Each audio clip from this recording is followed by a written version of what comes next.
我是个穿越的人，但我并没有系统或者金手指的加持。纵然天生平庸，但我有颗想成为强者的心。就在今天，我无意间发现了一本诡异的邪书，这无疑是我的机遇，我一定要牢牢把握住。书上说，我只要献祭一条生命给一宇宙的神，一宇宙的神就会实现我等价的愿望。但要我为了一己之私而杀害无辜之人，这是不可能的，哪怕我再想要成为灵能者也一样。因此，我锁定了一名正在被通缉的变态杀人犯。那个通缉犯有个诡异的称呼，名为羊皮杀手。我决定先将他作为现阶段的血迹目标，但问题是，我应该怎么找到这个连本地公安都暂时搜捕不到的连环杀人犯呢？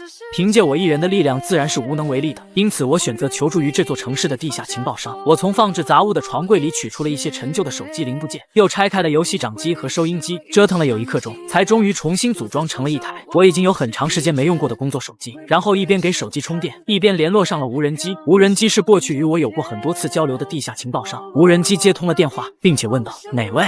我做了一遍深呼吸，轻咳一声，用与平时不太一样的声线说话：“是我。”对面沉默片刻，反应过来：“你不想要命了吗？”说真的，我刚才一下子真的没把你认出来。你在那之后沉寂了整整1年，我以为你死在了那件事里。我沉声说道：“如你所见，我没死。你可以把这个情报卖出去。”无人机忐忑问道：“真的假的？你不会是在说反话？如果我卖你情报，你就要把我也杀了吧？”他的忐忑并非空穴来风，因为我确实杀过人。过去我为了追求灵能，曾经做过许多不为人知的拼搏。我对他说道：“我杀你做什么？不如说，我还需要你帮我一个忙，只要是与情报有关，他就会一丝不苟。你需要什么情报？”我声音冰冷，我要羊皮杀手的下落。他突然陷入了沉默，我率先打破了沉默，故意用质疑他能力的感觉说：“你不会是不知道吧？”无人机此刻的声音显得十分郁闷。其实我也有尝试过收集羊皮杀手的情报，但他实在太邪门了，披着一身羊皮在城中到处乱跑，不知怎么的愣是没有第2个目击证人。但我知道谁知道是谁？亚当。我快速的在脑海中过了一遍，我没听说过这个人。无人机说道：“你当然没听说过，他是在这1年里出道的地下情报商，而你已经1年没有动静了。”我问道：“这个人可靠吗？”无人机回应：“至少他出售的情报可信度是比较高的，但是关于他也有一些不那么好的传闻。”我眉头一挑：“你是指什么？”电话那头停顿了几秒，听说他曾经出卖过自己的伙伴。听见这句话后，我的脸色以肉眼可见的形式黑了下来。我最终决定还是先接触一下那个亚当。我是对于出卖伙伴的人深恶痛绝，但首先，无人机说的不过是道听途说之事，并无定论。其次，我也不是要跟那亚当做伙伴，仅仅是做交易，一切小心为上。没过多久，我的工作手机收到了未知来电。“你好。”手机对面传来了十分明显的机械混合音，看来又是个重视真实身份保密性的家伙。我直接进入正题，我想无人机已经告诉你，我想要羊皮杀手的线索。你报价吧。”亚当公式化的说着。在报价以前，出于职业道德，我需要提醒你，羊皮杀手很可能是灵能者。这个提醒是免费赠送给你的。虽然我不知道你为何想找羊皮杀手，但如果出了问题，到时候千万别迁怒于我。他的潜台词是，如果你不是灵能者，就别对羊皮杀手打怪主意。这点在我预料之中，所以我肯定道：“你可以放心。”亚当口齿清楚地说出了一个我能够接受的报价，又补充道：“考虑到你是匿名顾客，我需要你先把交易金额转到我的银行账户里，然后我再把整理好的情报以电子文档格式发送到你指定的网络邮箱中，时间差不会超过1个小时，这样可以吗？”我说可以，然后把一个以前随便注册的网络邮箱号码报给他。当亚当把情报发送过来的时候，天色已经暗淡下来了。我为自己泡了一杯速溶咖啡，然后检阅文档中的内容。看完资料，心中对亚当有了新的看法。不愧是无人机推荐的情报贩子，连公安机关内部文件都能获取，不仅有大量现场调查信息和大规模排查的结果，详尽的心理侧写报告，真假不知的小道消息，甚至还有他本人的现场调查和推理。他把自己调查得来的线索结合手头上的所有情报，列出了未来1周羊皮杀手可能会现身的数个地点，其中现身可能性最高的地点是老城区，也就是一区里面某条人迹罕至的小街。看完所有资料，我心中有些惊讶，这个亚当对一个连环杀人犯会不会有些过分上心了？我躲在阴暗处，观察着小巷内的风吹草动。在半小时后，我看到一个披着羊皮的男人带着一个女孩出现在小巷中。那女孩对羊皮杀手怪异的装扮没有感到惊愕，反而正常问道：“我刚才忘记问了，你叫什么名字？”羊皮杀手森然笑道：“你可以称呼我为恶魔，反正不用我说，你很快也会这么叫好了。”即使如此，女人也无法提起防备之心，只是笑着回应：“你真会开玩笑。”羊皮杀手嘴角笑意挂起：“我可不是开玩笑，之前已经有一些人就是这么称呼我。”在女人的视角中，阴森恐怖的羊皮杀手宛如小羊般可爱。果然，这个女人是中了法术。这时，我从阴暗处现身，头戴乌鸦面具，左手持着拐杖，缓慢地向这2人靠近。在非常遥远的古代，野人们喜欢狩猎羊，羊不如野猪凶猛，不如牛强壮，也没有鼠和兔那么敏捷，非但肉多，还群居，脑子子也愚笨，有些经验老道的猎人甚至能够披上羊角和羊皮混入其中，轻而易举地捕猎到羊。这种原始而又简陋的伪装，就是最早的洋装。猎人们屡试不爽的狩猎技术中蕴含着自然神秘的仪式性，于是极少数拥有灵能的猎人便凭借这种迷信，将这门狩猎技术发展成了狩猎巫术，让本应对自己有敌意的人或者动物把自己当成伙伴，或者把自己当成随处可见的路人一样视而不见。到了现代，这门洋装术被更好的法术所淘汰，沦为了冷门法术，在羊皮杀手和女人诧异的目光下驻足在他们身前。下一刻，手中拐杖掉落，宛如发病的病人一般蜷缩着身体。女人关心的小跑到我身旁，请问你是需要帮助吗？乌鸦面具下的我，声音显得沙哑。是的，我需要帮助，但不是你。在他诧异的目光中，我迅速起身，左手手持喷雾对准他的面孔，紧接着按下喷雾键，白色的雾气不可避免地被他吸入肺部。数秒过后，女人脸色通红倒下身，并不省人事。随着女人的倒地，羊皮杀手露出了狰狞的笑容。你是什么人？你打扰了我的狩猎。我从地上捡起拐杖，对他说道：我准备举办一次血祭仪式，你要来做我的活祭品。羊皮杀手面露错愕，你说什么？你脑子没问题吧？我不急不忙地看着他，你是打算自己跟我走，还是要我打断你的腿拖走？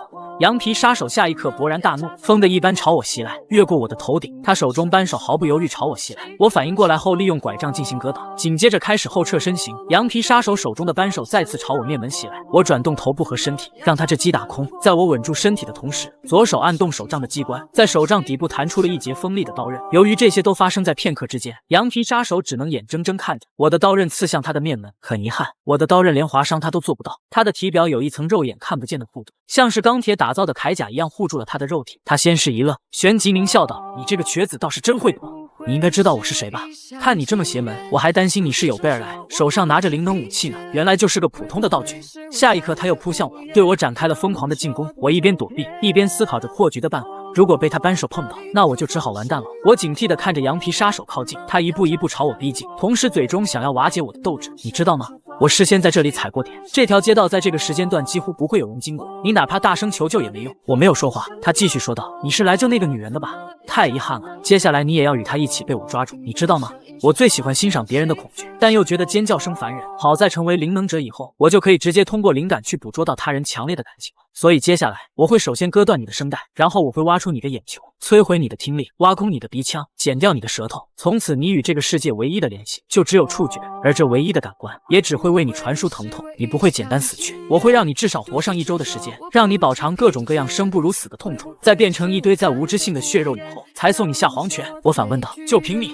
下一刻，手中的拐杖猛然抽向他。这种攻击我之前也做过，但没有一次是有作用的，因为这次他连躲避也懒得做，所以才能打中。羊皮杀手被我这一击，当场身体被抽飞出去，他整个人摔倒在地上，咳出一滩鲜血，同时夹杂着碎齿。他茫然地支撑起身体，心中十分疑惑，怎么回事？我的灵能护盾呢？我手持手杖一步步向他逼近，你的防御确实很坚固，恐怕是一边想象真正的盔甲，一边用灵能形成的吧。不得不说你的意象很逼真，灵能盔甲的还原度很高，不过破绽也很明显，那就是在专注于加速的意象，无法同时维持盔甲的意象。我将手中的手掌横向一推，紧接着用力一甩，手杖陡然分成一节节锯齿。羊皮杀手看见我手中的铁鞭，他在这一刻终于感到了恐惧，他疯的一般从身后掏出手枪，对准了我。嗨，我恐惧枪械，由于上辈子死在枪械下，这辈子心理上留下了创伤，因此在2年前，我便向搭档求解，如何才能战胜恐惧。他坐在我身旁，悠闲地品尝红酒，随后嘴角笑道：战胜恐惧，没有人能战胜恐惧。我十分不解，怎么可能无法战胜恐惧？可是我知道有一些勇敢的人，连死亡的恐惧也能战胜。他当场回我一句：他们纯属脑子有病。我一时间不知道该怎么回答，所以我只好换一种说法。那么像我这样的一般人，终究是对恐惧无计可施的吗？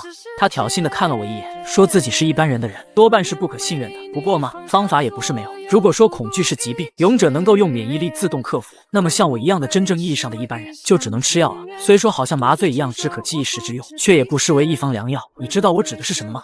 我回应，是指那些黑色地带的人经常卖的药物吗？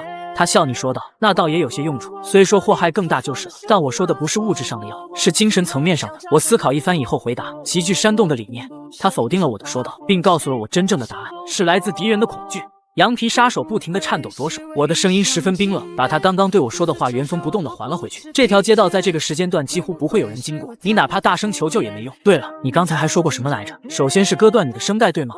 那咱们开始吧。此刻羊皮杀手眼中尽是哀求与绝望，这部分过于黑暗就省略了。半小时后，我拖着他的脚，一步一步向着小巷更深处走去。他嘴中不断发出哽咽的哀求，将羊皮杀手像个玩具一般放在旁边。然后我割开了自己的手掌，开始放血。羊皮杀手手筋脚筋都被我挑断了，如同一个老狗一般趴在地上，同时眼眶中也是空荡荡的。我不由得对他产生敬佩。他明明声带被我扯断了，可嘴中开始发出声音，只是声音有些含糊不清。对不起，对不起。对不起，请放过我吧。我并没有理会他的低吟。如果我翻车了，现在我的下场并不会比他好到哪里。放完血后，我便拿出纱布，开始对伤口进行包扎。包扎完伤口，防止红色颜料开始凝固，我只好尽快的将禁咒画好。现在要绘制的仪式被称为哈斯塔血祭仪式，主要目的是为了向存在于其他宇宙的神哈斯塔送出活祭品，以交换想要的馈赠。而我就是要在哈斯塔的帮助之下，成为一个灵能者。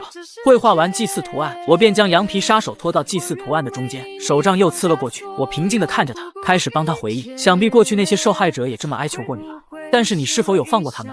或者你更加倾向于让他们流露出恐惧，陷入绝望？我不是圣人，我只是个普通的人类，有自己的私欲想法。羊皮杀手害怕极了，嘴中不断发出哀嚎。我悔改，我会悔改的，你说什么我都会做。我对他的哀求只当耳旁风，随后向祭祀图案外面走去。你别露出这种表情，你不是很喜欢让别人恐惧吗？我们都是一丘之貉，只是现在轮到我负责折磨你，你负责惨叫和哀求，就让我们融洽相处吧。说完，我便不顾他的哀嚎，开始念诵禁咒，以我之鲜血，与敌之生魂，我呼唤您的到来，伟大的哈斯塔。我望着祭坛中的羊皮杀手，心中逐渐开始担心起来，我是不是在布置仪式的时候哪里出了差错？这时，在祭坛中间的羊皮杀手似乎是嚎得疲惫了，逐渐停止了惨叫，他的嘴角居然开始露出笑容，然后逐渐癫狂大笑起来。我疑惑地望向他，这时我的意识开始模糊起来，同时嘴巴不由自主地开始念诵祭祀的咒语，那些咒语通过我的念诵开始具象化，我心中一紧，同时嘴巴的念诵速度越来越快，被我念诵出来的血红咒语开始偷袭躺在祭坛中的羊皮杀手。羊皮杀手先是感到惊恐，随后他全身不由自主地颤抖。祭坛边缘毫无征兆地出现血红蜡烛，那蜡烛的火苗不断在空中起舞，随着它的起舞，祭坛中开始渗透出来自异宇宙的火焰，羊皮杀手的身躯开始融化，就像是被火焰烧着的塑料袋，在烛火中逐渐消失，不对，是被烛火吞噬。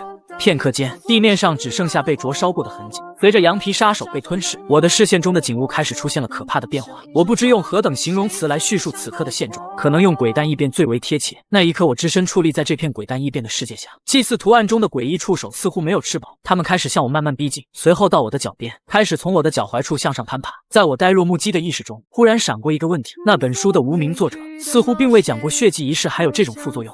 下一秒，我又叩心自问，真的没有讲过吗？我重新回忆那本书中讲述的要点，我猛然一醒，对，他有讲过，他有讲过，哈斯塔是在异宇宙被称之为旧日支配者的神奇，他的存在形态是形象宇宙的生命所绝对无法理解的其善恶观念。假设他有也与人类大相径庭，因此他对于人类来说，在大多数情况下是邪恶的，而即使在少数情况下，他也是绝非善意的。他就好像是刚好睡在蚁窝旁边的人，蚂蚁无法理解人的思想，人也不在乎蚂蚁的存亡，并且像他这样的旧日支配者，还有一种无比恶劣的特征，那就是人类仅仅目击到他的身影，就会精神错乱，在疯狂之中度过余生，哪怕只是布置有关于他的仪式，也会遭到这种影响波及。根据无名作者的描述，越是灵感敏锐的人，越是无法抵抗这种影响，除非布置仪式的人的灵魂来自于近乎于机械唯物主义的宇宙，灵感微弱到难以置信的地步。当时的我为什么没有重视这条注意事项？对了，我想起来了，当时我好像以为，既然自己的灵感那么微弱，那么一定能够设法抵抗影响，说不定自己的故乡就是所谓的近乎于机械唯物主义的宇宙。但是这明显有问题，而我本人的故乡也未必就是近乎于机械唯物主义的宇宙。即使前两者都成立了，可面对这种来路不明的仪式，我又怎么可能立刻上手实践，还一下子就拿灵能者作为活祭品？还是说因为我太想成为灵能者了，所以情难自己？还是说从我开始接触到血祭仪式阶段起就已经被影响到，却毫无自觉吗？而我现在必须远离这里。我来到了小巷口，街道左右的一根根路灯，看上去简直像是一个个身穿黑色兜帽长袍的僧人。僧人们到底要去往何处？我产生了不合时宜的好奇。当我想要顺着那方向看去的时候，身体凭空腾出一股强烈的恐惧。那股恐惧告诉我，不要去看，那一切都是幻觉。我猛地醒悟到，我的意识很可能正在逐渐接近抽象宇宙，我正在接触对于形象宇宙的生命而言无比禁忌的领域。最坏的结果就是连意识带肉体一起被拖入抽象宇宙，转化为某种莫名其妙的存在形式，以不知道是否还算活着的状态存在下去。突然脑海中那道恐惧的意识再次发生，不要去看。巨大的声音让我闭上了眼睛。等我再次睁开眼睛的时候，眼前的景象逐渐恢复了原样，我又回到了自己熟悉的世界。我的世界终于解除了鬼蛋一瞥，这时右眼中有些瘙痒感。我揭下眼罩，我发现失明的右眼居然恢复了视力，而且可以看得更远更清晰。我试探地伸出已经瘫痪的右臂，我本已瘫痪的右臂也重新有了知觉，还可以自由运动，一如去年我尚处于全盛时期的状态。左脚也脱离了我早已习惯的不灵便，现在能随便摆动，即使用力踩在地上也毫无异常感，就如同我完好无损的右脚一样，不会有错。我已经完全摆脱了残疾，重新变成了四肢健全的正常人。我通过向异宇宙的哈斯塔献祭，恢复了右眼和右腿，但恢复的右眼总是会出现不可描述的异形，正常的场景会变得阴森恐怖起来。和蔼和亲的麦昆摊主老是问我买不买昆。另外，神秘情报商亚当居然是个泼飒的妹子。本集故事开始，我接受完哈斯塔的赐福后，便回到了家中。一打开门，我爸就坐在沙发上等着我，一如既往地询问晚回家的孩子：“你去哪里了？”我自然会撒谎，我说我去了澡堂。身为高级警员的老爸自然不信，眼尖的他说道：“去了澡堂，可你身上的衣服没换。”我自然再撒个小谎来圆大谎，我忘记带换的衣服了呗。他仔细地看了看我的头发，鼻子又闻到了香皂的味道，他只好作罢，开始板着面孔看起文件。同时我的心中松了口气，但就在这时，我口袋里的工作手机却不合时宜地震动起来。工作手机是我的秘密，我掏出来看了一眼，来电者正是亚当。他在这种时候给我打电话是要做什么？无论如何，我都不可以在做警察的灵能者父亲面前接这通电话。我只好先挂断了电话，然后收起手机。他自然被我异常的举动所吸引，于是问道：“你怎么挂断了？”我说这是个骚扰电话。他似乎是做警察做久了，养成了打破砂锅问到底的职业素养。你不是没接吗？我只好解释道，现在的骚扰电话会被手机用户标记，标记能被其他手机用户看到。他相信了我的解释，然后站起身，拿起文件说道：“那我先回局里了。”我不解地问道：“这个点还要工作？那你刚才回来是做什么？”他沉默片刻，说道：“我放心不下你一个人。我知道，如果不是我一直在局里工作，很少关心你和小吉，或许你也不会出那种事故。”我一时间怔怔地看着自己的老爸，他也没等我的回话，就转身推门离开。我转头看向我们一家人的照片，出神片刻。我这一世的父亲叫做徐胜兴，是河狸市的高级警官，成天埋首于警务工作中，而弟弟就读于住宿制的学校，回家谁都不在。但也正因为这样，我有了更多自由活动的时间。我拿出工作手机，拨打亚当的号码。他接通的第一句话就是：“是你杀掉羊皮杀手了吗？”我毫不客气地说道：“如果你接下来还在话里设套，你就无法从我这里得知任何事情。”亚当说道：“我很抱歉，但我想说的是，如果你正在追杀他的路上，那么我希望你能暂缓此事。”我先试探地对他问道：“且不论我与羊皮杀手之间是什么关系，假设我真的杀死了羊皮杀手，是否会对你造成什么麻烦？”亚当说：“我想要找到羊皮杀手，问他一些事情，这对我来说非常重要。所以，如果你之前购买情报的目的是要向他寻仇，那么我希望你能缓一缓。如果你事后还要坚持向他寻仇，或者决定换个其他活来干，那么我愿意以自己的信用作为担保，在一定程度上向你提供免费的情报支援，以作为对你这次让步的还礼。”我悠闲地喝口茶，心中也十分好奇，亚当究竟要询问羊皮杀手什么事？你要问他什么事？无可奉告。闻言，我也没生气，只是对他淡然说道：“和遗憾，你这通电话打得太晚了。”什么？他一贯冷漠的口吻中，第一次出现了震惊的味道。是我听错了吗？我把羊皮杀手可能出没的地点的情报交给你，是在晚上7点左右，但现在还没到12点，你就已经找到了他，还把他杀了。我不慌不忙地说道：“如果你在晚上9点以前给我打电话，说不定还能见到活蹦乱跳的他。”此刻他的语气中出现了慌乱，这难以置信。说真的，你到底是什么人？无可奉告。我把这句话还给了他，虽然刚才没生气，但现在却莫名解气。好吧，问不了活着的他也没办法，那就只能问问死去的他了。你把羊皮杀手的尸体丢弃到了什么地方？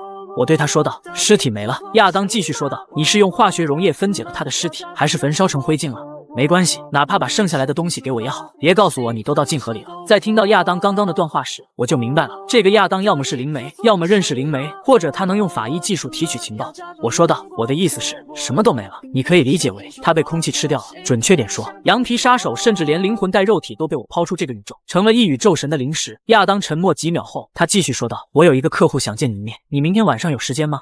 我届时也会到场。我并未立刻答应，而是说：“先告诉我，你那个客户是什么人，又是为了什么事情而见我？”亚当说：“他是一个正在调查某个本地神秘组织的人，我既不知道他的真实身份，也不知道那个神秘组织的来历。基于某些利害关系，我也正在调查那个神秘组织。”而就在半小时前，那个客户打了电话过来，告诉我，羊皮杀手这个既不具备显著灵能天赋，又从未做过灵能训练的非法修车店老板，之所以会在某日突然成为灵能者，很可能与那个神秘组织有所关联。我挑出自己感兴趣的部分问道：“我是否可以理解为，那个神秘组织具备将一般人变成灵能者的手段，而羊皮杀手则是通过非正常途径觉醒的灵能者？”亚当肯定道：“你可以这么理解。”随后他报出了具体时间和地点。回想起亚当刚刚的话，我猜测道：或许这就是导致血迹仪式馈赠的异常反应。因此我前来与亚当带来的神秘人赴约。次日，我来到了与亚当赴约的咖啡馆，服务员小哥来到我的身旁询问我要喝点什么。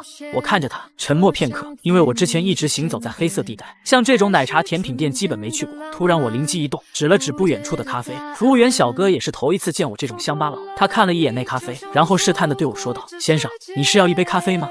我只好满脸尬地点头。等他走后，我的眼睛又出现了鬼淡异变的幻觉，虽然不如昨晚仪式时那么强烈，把电线杆当然，但这也对我的日常生活造成了影响。就比如今天早晨，我想去买只鲲带回家补补身子，可我看到摊主卖的鲲的时候，却一时间不知该如何表达。摊主见我站在他的摊子前，热心地对我询问：“小兄弟，你要买那只呀？老哥帮你切好。”之后我又用这种购物方式买了一些黄色的植物根茎和深褐色的伞状食材，以及白色的花状食材。回到家才想起来，那分别是老母鸡、姜、香菇、白木耳。我只能希望这个症状是暂时的，会伴随着时间的流逝会消退。片刻后，亚当的电话打了过来：“你到地方了吗？”到了，我坐在靠窗的位置。这时，一个身穿粉色上衣和运动裤的女士走到我的身旁。我转头看去，那是一个长相甜美、颜值中又透露出一股飒飒感觉的女士。她坐下后，很熟练地叫服务员来杯奶茶。她发现了我表情中的不解，她笑道：“很意外，对吧？”我的确很意外，没想到黑色地带有名的情报商亚当居然是个女的。她似乎看透了我的惊讶，笑道：“无论是在工作场合上，还是在黑色地带中，特别是后者，女人很容易受到男人轻视。”我饶有兴趣地打量她：“所以你才用亚当这种名字？”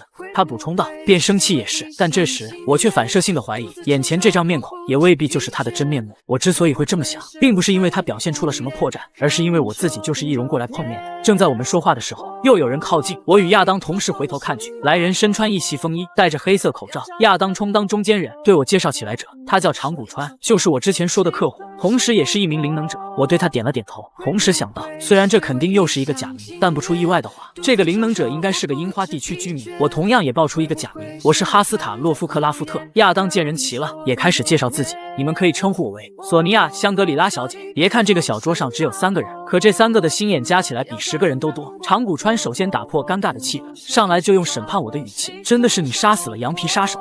我喝了一口咖啡回应：“是我。”他斩钉截铁地否定道：“你唬谁呢你？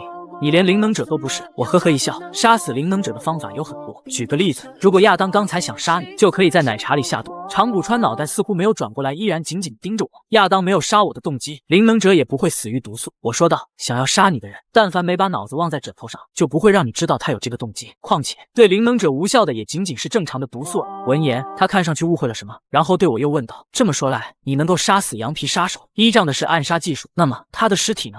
给我交出来，我肯定不会跟着对方的节奏走。所以在此之前，你们先告诉我，你们在调查的神秘组织是什么？羊皮杀手与其有什么关系？”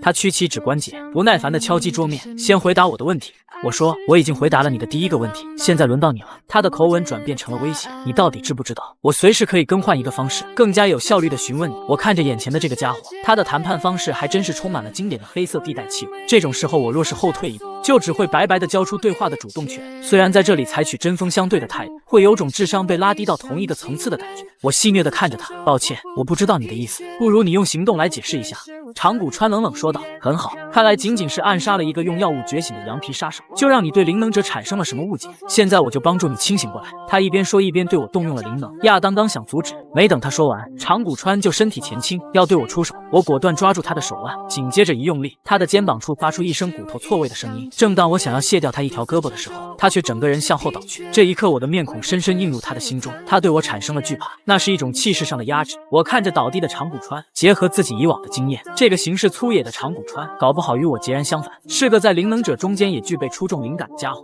所以能够在受伤以前就抢先通过灵感，预知到如果自己继续下去会有什么下场。而且他们2个都对羊皮杀手的尸体如此执着，他很可能还是一个难得一见的灵媒。此时亚当惊疑不定地看向我，似乎有了某种推测：“你是无面人？我听别人说无面人已经死了，死在了1年前的围杀中，但没想到你仍活着，甚至行动自如。”无面人是这座城市的人为我起的绰号，起这个绰号的思路也很直接，因为我从未以真实面目混迹过河狸市的黑色地带，就连前任搭档都从未见过我的真实面目，也不知道我的真实身份，甚至于很长一段时间都没人知道我的面孔其实是易容出来的。但在被前任搭档出卖以后，所有人都知道我会易容术，然后开始称呼我为无面人。我即使被戳穿身份，已然面不改色说道：“曾经有很多人通过各种手段试图杀死我，最终都被证明是无无用之功。如你所见，若以为只是随便抽出几个灵能者就能送我归西，也未免过于天真了。长谷川不满地哼了一声，说大话也要有个限度。但当我把目光扫向他的时候，他像是什么都没说过的一样转过脸。说句实话，我也知道自己在说大话，并且在说这些大话的时候，我也会感觉脸皮在发烫。但自从在黑色地带经历过一段时间，我便醒悟过来，他们就是贱，就是吃这一套。若是换成低调的作风，反而会被怀疑这是弱者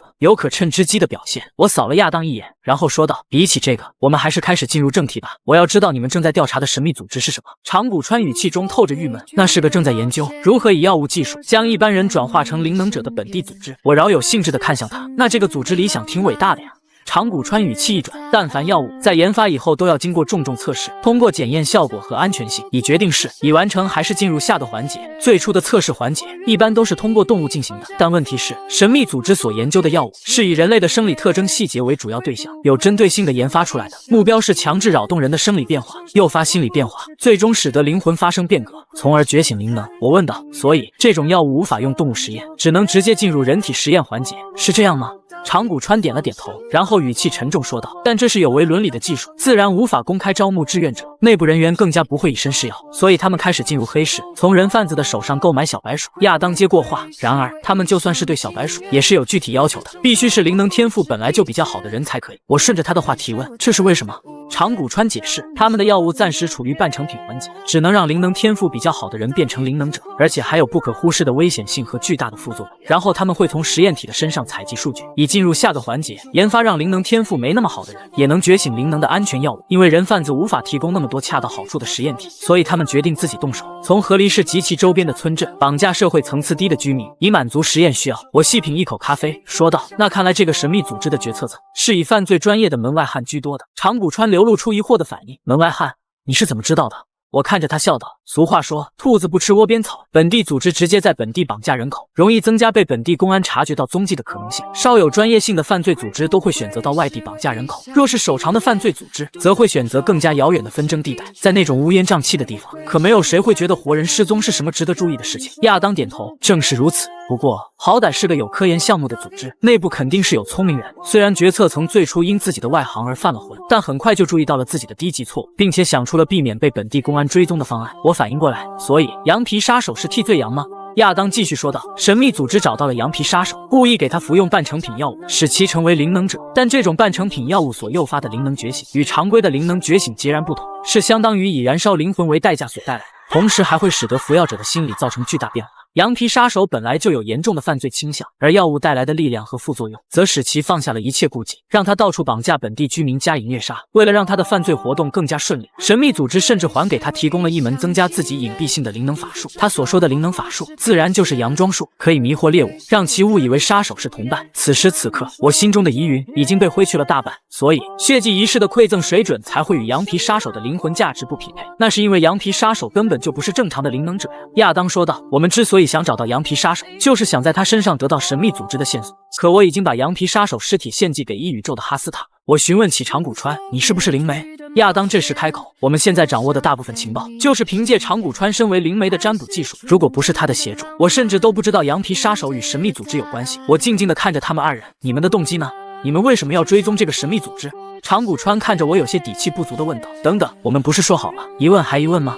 我一言不发地看着他，他当即转过头，不敢与我对视。亚当笑了笑，然后回答：我的动机并不复杂，我在日常撒网收集情报的过程中，不小心触及到了神秘组织的边界，而他们特别不希望被人知道自己的存在，所以立刻派人来追杀我了。既然他们如此对待我，那么我自然也不会客气。长谷川也说起了自己的事，而我则是在亚当被追杀的时候，帮助他击退了敌人，就这么结成了临时的合作关系。我与神秘组织敌对的理由也很简单，我的妹妹被他们绑架了。我对着长谷川反问，他们绑架了你的妹妹？一个灵能者的妹妹？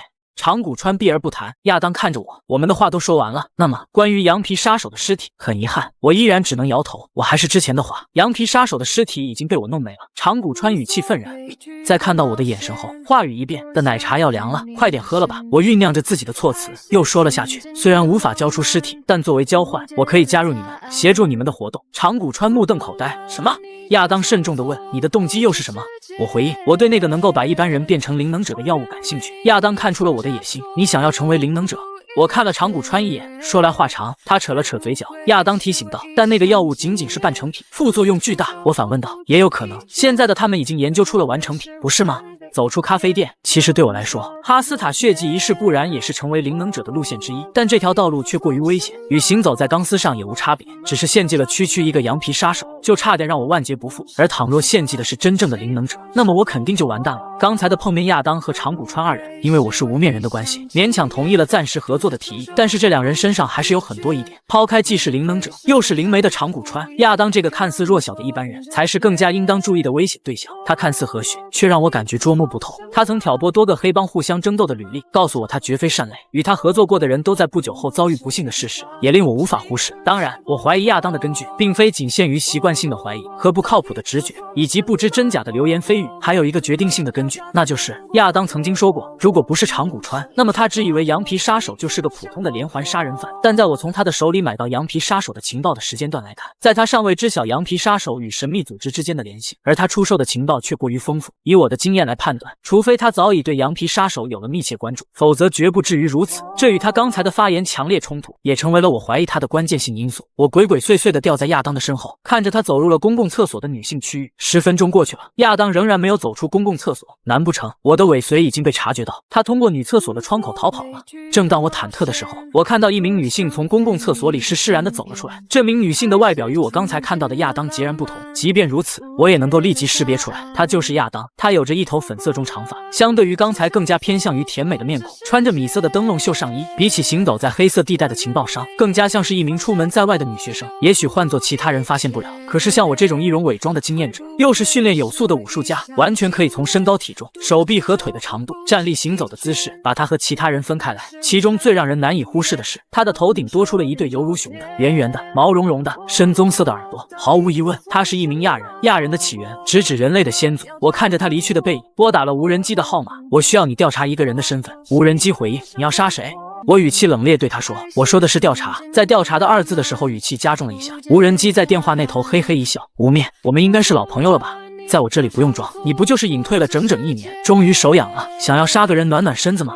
我这就给你安排上，但亲兄弟也要明算账，你不可以拖欠报酬啊！嗨，看来我在无人机心中是这么变态的人。他接着说道：我还以为你会选羊皮杀手呢，果然刚刚回归就杀疑似灵能者的猎物，有点太冒险了吗？我说道：羊皮杀手已经死了。电话那头忽然卡壳了，过了好一会，无人机才姗姗说道：那羊皮杀手是灵能者吗？我回应：他是。电话那头又沉默了，似乎对我刚回归就拿灵能者来开张有些惊愕。考虑到无人机是我今后需要经常合作的情报商，我觉得自己或许应该稍微澄清误会，而非像是对待其他黑色地带居民，一味的塑造我很凶狠的形象。我说：还有，我觉得你对我有什么误会？其实我对杀人并没有那么浓厚的兴趣。听到我这句话，无人机又沉默了。我的这句话到他耳中就好比从一个变态杀人犯口中说出我从来没有杀过人一样。他回神以后对我说道：那您想调查谁？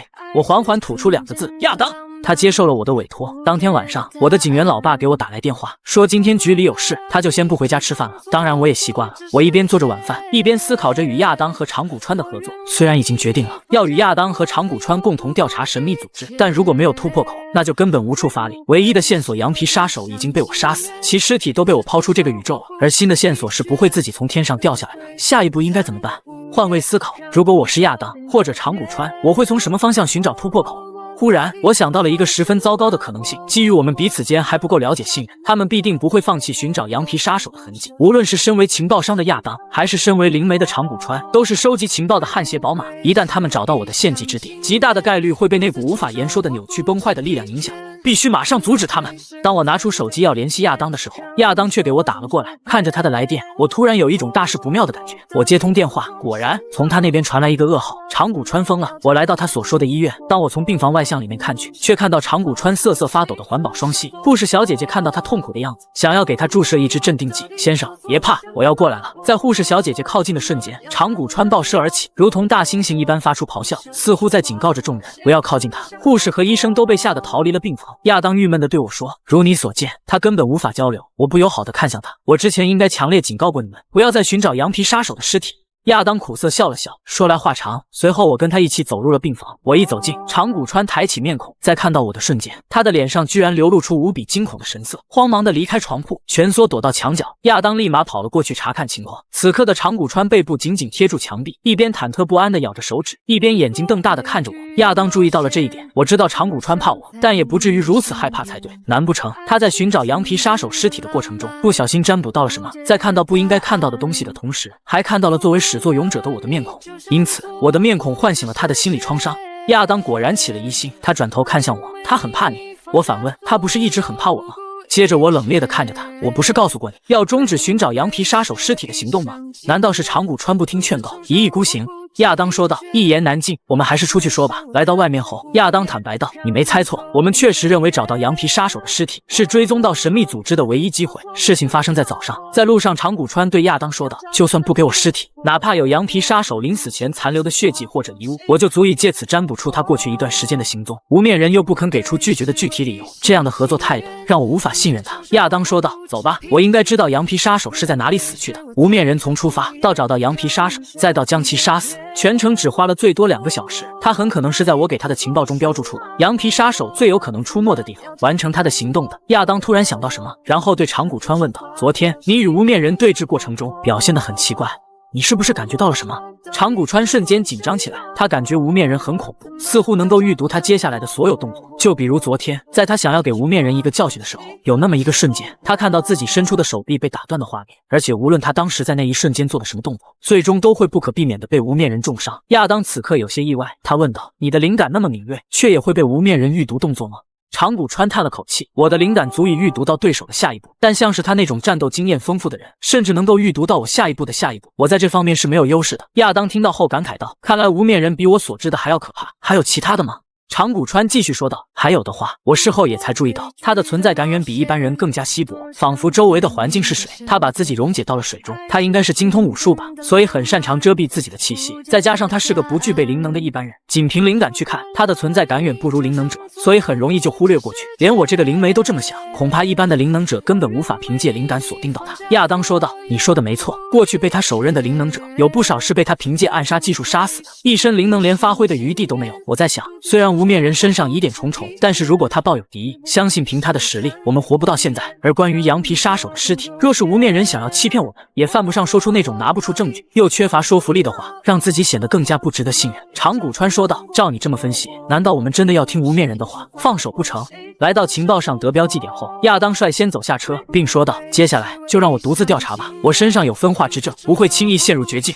亚当神情肃然地看着前方，这时长谷川说道，我还是跟你一起去吧，保持500米的距离，万一有突发状况，我也可以帮你。就在这时，长谷川身躯一颤，猛然倒地，痛苦地捂住自己的脑袋。亚当担忧地看着他，长谷川像是被什么不可名状之物所缠绕，那不可名状之物在他的意识中爬到了他口腔中，一瞬间窒息感袭来，他疯的一般大口喘着粗气，可那不可名状之物越来越多涌入他的口中，他猛地抬起头向下砸去，以求那不可名状之物从他口中出去。在他意识恍惚之际，他似乎看到了什么极为恐怖的东西，在他眼中，各种奇形怪状的怪物都在注视着他，而怪物最上方，黄衣之主哈斯塔手持禁咒之术，一脸萧然地看着这个闯入者，他不以为然地随便伸出一只触手，毫不留情地朝长谷川按下，紧接着长谷川的意识陷入了昏迷。亚当看着口吐鲜血晕厥的长谷川，一时间不知道在他身上发生了什么。听完亚当的陈述之后，我问道，长谷川发疯在昏厥时，你们距离目标的那条小街有多远？他回应，大概有5公里。他忽然想到什么，对我问道，我记得你当初说过，你对羊皮杀手做过特殊处理，会不会是你现场残留的影响过于强烈，使得距离现场还有5公里的长谷川的灵感被动接收到了某些信息，然后他疯了。我冷哼一声看着他，我也是因为这一点才阻止你们去调查的。忽然医院里传来一声嚎叫，我和亚当立刻反应过来，那是长谷川的声音。等我们到病房的时候，只见长谷川痛苦地跪在地上，开始猛烈地撞击额头。亚当急忙跑了过去，长谷川，你疯了吗？快停下来了，你忘记你妹妹了吗？长谷川听到妹妹后缓缓停了下来。亚当循循善诱地说道，是的，你的妹妹。原本正在恢复理智的长谷川下一刻又被一股莫名的力量所影响，我发觉他有攻击的意图，立刻对亚当提醒道，小心。可亚当被长谷川一把抓住手臂，随后他张开獠牙，对着亚当的脖颈处就是一口。在被即将咬到的时候，亚当的身影莫名暴退，我转头看去，这就是亚当的分化之症吗？等我看清楚上面刻着的画面时，我不由一惊，亚当居然用的是连普通人都使用的稀有品质。来不及继续多想，我便在这一刻冲向长谷川。魔化长谷川同样朝我袭来，我看准时机，右腿如同长矛般全力突刺。在我右脚接触到他的时候，却浮现出灵能护甲的光辉。不过区区灵能护甲又如何？我已经不是从前那个瘸子了。下一刻，长谷川身前的灵能护甲猛然破损，而我这一脚径直攻入他毫不设防的内脏，他如同皮球一样倒飞出去，最后重重的撞击在墙面上。此刻的长谷川口吐鲜血，其内脏也受到了破坏。亚当看着他问道：“他没事吧？”我说：“没事，只是伤了内脏而已，无妨。”他有些吃惊：“这也叫没事？”我警惕地看着疯魔长谷川，我与很多灵能者战斗过，知道分寸。这种程度的内脏伤对一般人来说是致命伤，但对于灵能者来说，无非多花一点时间恢复而已。此刻的长谷川眼神通红，下一刻他身体里面好像有什么东西要跳出来一般。亚当惊愕地问道：“他怎么了？”我看着他的情况，分析道：“他的灵能失控了，正在魔化。”亚当看着已经变成怪物的长谷川说道：“灵能是通过妄想来影响现实世界的，而他到底看到了什么？居然开始忘记自己是人了。”亚当转头看向我：“长谷川他会沦为魔物吗？”我看着已经刚魔化完成的长谷川说道：“不好说，如果魔化时间一长，他或许真的会沦为魔物。”魔化后的长谷川恢复力惊人，刚刚被我踢伤的身体现在居然恢复了。亚当在一旁对我提醒道：“你要小心，长谷川能预判你的动作。”长谷川眼神一颤，他动用了灵诀，下一刻他预判了我的预判，但我预判了他预判的预判，因此躲过他这一击。忽然他的眼睛变成了蓝色，这是他用灵能强化灵诀的表现。我当即上去就是一拳，趁他还没强化完成，先揍再说。须间，疯魔长谷川两只眼睛彻底固化为蓝色，这表示他已经用灵能强化灵诀完成。这个时候我不能率先进攻他，以免自己攻击的时候暴露出更多的破绽。此刻战斗的走向都要看长谷川下一步会怎么行动。他似乎对我充满了忌惮，一时间不敢轻举乱动。由于魔物长谷川动用了灵能来强化他自己的灵诀，因此我不敢轻举乱动，所以接下来场中的变化都要看他下一步的行动。魔物长谷川警惕地看着我，犹豫片刻，下一步他猛然向我袭来，我紧绷着全身的肌肉，准备迎接他接下来的攻击，可谁知他却没有攻击我，而是转头一跃从窗口跳下。官方马赛克可不是我打的，他落地后没有丝毫犹豫，转身就逃，而我只好也跟着跳了下来。这魔物长谷川用灵能强化后的灵诀居然如此厉害，他居然预知了和我过招后的结果，从而选择虚晃一招后逃跑。当我落地后环顾四周，并没有发现他的踪迹，而没一会亚当也跑了过来，询问长谷川呢。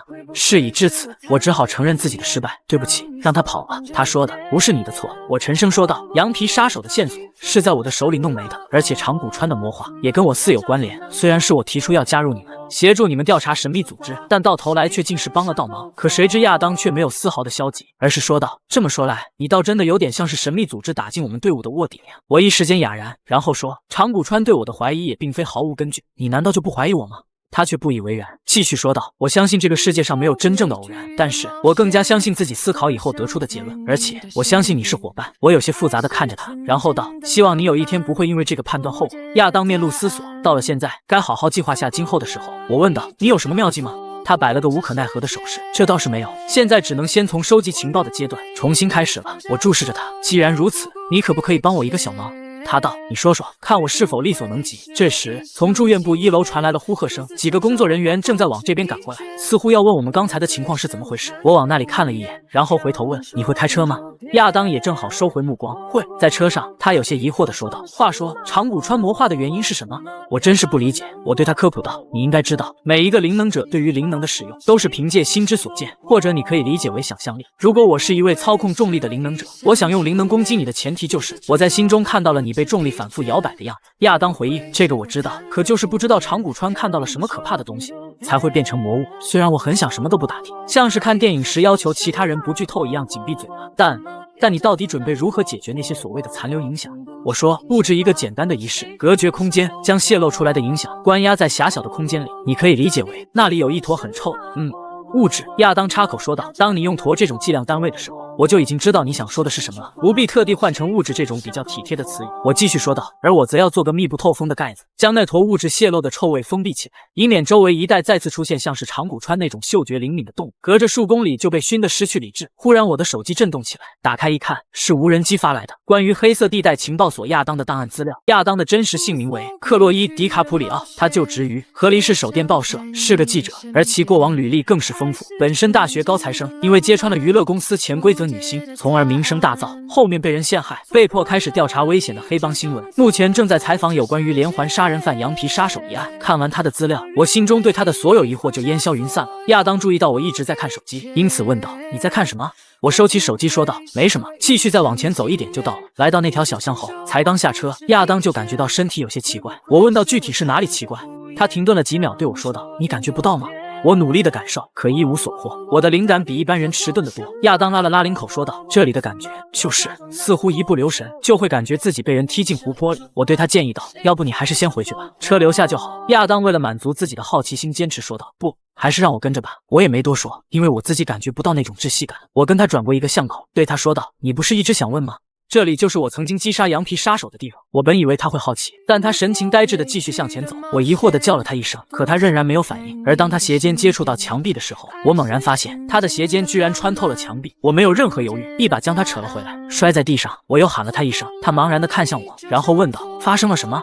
我转过身，蹲下来，摸了摸墙面与他鞋尖接触的位置，但这是真实的墙壁。我转头看去，只见他鞋尖上诡异物质正在不断蔓延。我立刻冲了过去，将他脚上的鞋子脱掉，然后摔倒一旁。顷刻间，鞋子已经完全被诡异物质所包裹。亚当瞳孔溃散，神情呆滞，问道：“怎么了？”我看了他一眼，看来这里残留的影响正在让亚当逐渐失去神智，把他留在这里可能不太安全。我将呆滞的亚当拖到一个安全的位置，并嘱咐道：“你待在这里，不要走动，我等下就回来。”我见他呆滞的回应：“怎么了？”叹了口气，便转身离去。我可没有在这期间做什么出格的事，因为吾乃徐福，是个正经人。来到献祭之处，我从口袋中拿出镇灵之笔，镇灵之笔整体血红，在尾部有着2颗血红窟窿。现在我将要开始布置仪式。这支镇灵之笔是我以前不少钱才从黑色地带的商人手里买到的，它能够代替大多数绘制仪式图案时需要用到的材料，并且便携耐用。很快经我之手，一个血红色的图案被绘制在墙壁上。当我绘制完最后一笔时，不远处的路灯突然没了亮光，使得整个小巷内一片昏暗。片刻后，小巷内的阵法透露着邪恶的红光。我看着散发红光的图案，希望它能管用。随着红光隐退，我听到了一声充满困惑的“我回头看去，只见刚刚呆滞的亚当恢复了神情，正在疑惑自己脚上的鞋子去哪里。他望向我，想要从我这里获得答案。我看着已经恢复的亚当，就知道仪式奏效了。我一顿粗描淡写的解释，亚当若有所思的说道：“原来如此。”我差点进入了小巷尽头的墙里。我看着光脚的他，开口道：“要不要我把我的鞋子借给你？”亚当谦虚道：“这样不好吧？”我回应：“不要就算了。”看来徐福还是不懂女人说不要就是要的意思。亚当光着一个脚蹲在汽车旁，开始回忆刚刚所发生的事情。话说，如果我真的进入了墙壁，之后会发生什么？我思考一番，不知道，但你有可能会卡在墙壁里面，留下一半任人鱼肉，也有可能会进入其他规则性截然不同的空间，比如黄衣教主所在的空间，或者死亡。他转头问道：“看你的样子，应该已经把残留影响解决掉了吧？”我按照自己的经验进行分析，也不好说是解决掉，只能说是将其收容在了这条小巷的尽头。因为残留影响都被留在一地，所以密度更高了。亚当听完我的话一惊：“那不是比刚才更加危险了？如果有人误入，岂不是会遭殃？”我说：“的确是这样的，所以我们必须进行第2项工作。”我打开货车后面的大门，亚当凑进来一看，里面放着辆砖块和水泥材料等物品。片刻后，人迹罕见的小巷内出现了2个忙碌的身影。亚当抱怨道：“话说，你就不能想个好办法吗？”我伴着石灰回应：“如果只是想要不让一般人进入小巷，我也可以再花些时间，在入口附近布置一个小仪式，让想要进去的人感觉这条小巷莫名令人不快，离得远远的。但这个世界上总有那么一些人，看到令自己不快的东西，反而会主动接近。还有些人索性自己就是灵能者，一眼就能看穿这里有个仪式，好奇之下进去看看里面有什么东西，结果再也走不出来。对于以上这种人，就不要玩什么花里胡哨的仪式，索性就采用这种最朴素的方法，在这里砌一堵墙。”这时无人机那个老六发来短信，大半夜来做售后访问，他问了我对亚当真实身份情报是否满意。他又弹出来一个消息，在他收集情报的过程中，发现这个亚当还是个美少女。我回应：“她都已经大学毕业了，怎么也谈不上少女吧？”无人机又发来一条我看不懂的信息，话也不能这么说，脸和身材像是少女的女人，永远都是少女。而且按照这个情报来看，你不认为她跟你很般配吗？他混迹于黑色地带，却嫉恶如仇，而你则是让河狸市的灵能罪犯们闻风丧胆的无面人。我叹了口气，对于他这种八卦的性格也无可奈何。正在干活的亚当看见我在一旁玩手机，心中感到不满：“喂，你能不能麻利点？我还想早点回去洗个澡呢，熬夜伤皮肤你不知道吗？”我收起手机准备接着干活，坐在人字梯上的他一边砌着墙，一边露出复杂的神情。学生时代的我肯定想不到，有朝一日我居然会帮一个男人砌墙，而且还是在这种本该睡觉的时间，甚至连鞋子都没得穿。经他这一阵抱怨，我也觉得自己做了什么十分离谱的事情，但我为了能免费使用劳动力，继续给他画饼。“你不是说想要休息吗？那就快点干完，好早点回去休息。”亚当被我这么一说，忽然懵了，他对我大喊道：“难道不是你该上来帮我吗？”竟在那边说风凉话。半夜凌晨2点半，终于完成了工作。亚当看着自己的杰作，不由自夸道：“果真是一面好墙呀！”他收回目光，对我说：“那这个纸箱我就带回去了。”纸箱内是那只被诡异物质所包裹的鞋子。此时我的眼睛一颤，我发现那只鞋子产生了异变，变成了一只满嘴利齿的怪物，一口将它吞进肚子里。我全身肌肉紧绷。这时亚当注意到我的神情，疑惑地问道：“怎么了？”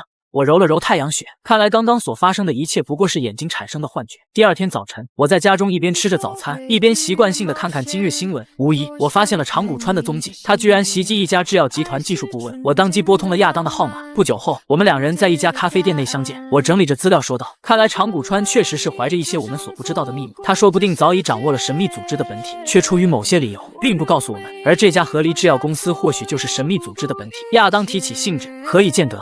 我掏出手机，你看，这是长谷川的那段视频。在被长谷川袭击的时候，此人大声呼喊：“我不知道，求求你放过我吧！”而长谷川口中同样在喊道：“还有多少人？谁给你的配方？”亚当假设道：“如果神秘组织真的是这家公司，再结合长谷川的风言风语，那么是否存在一个幕后黑手？”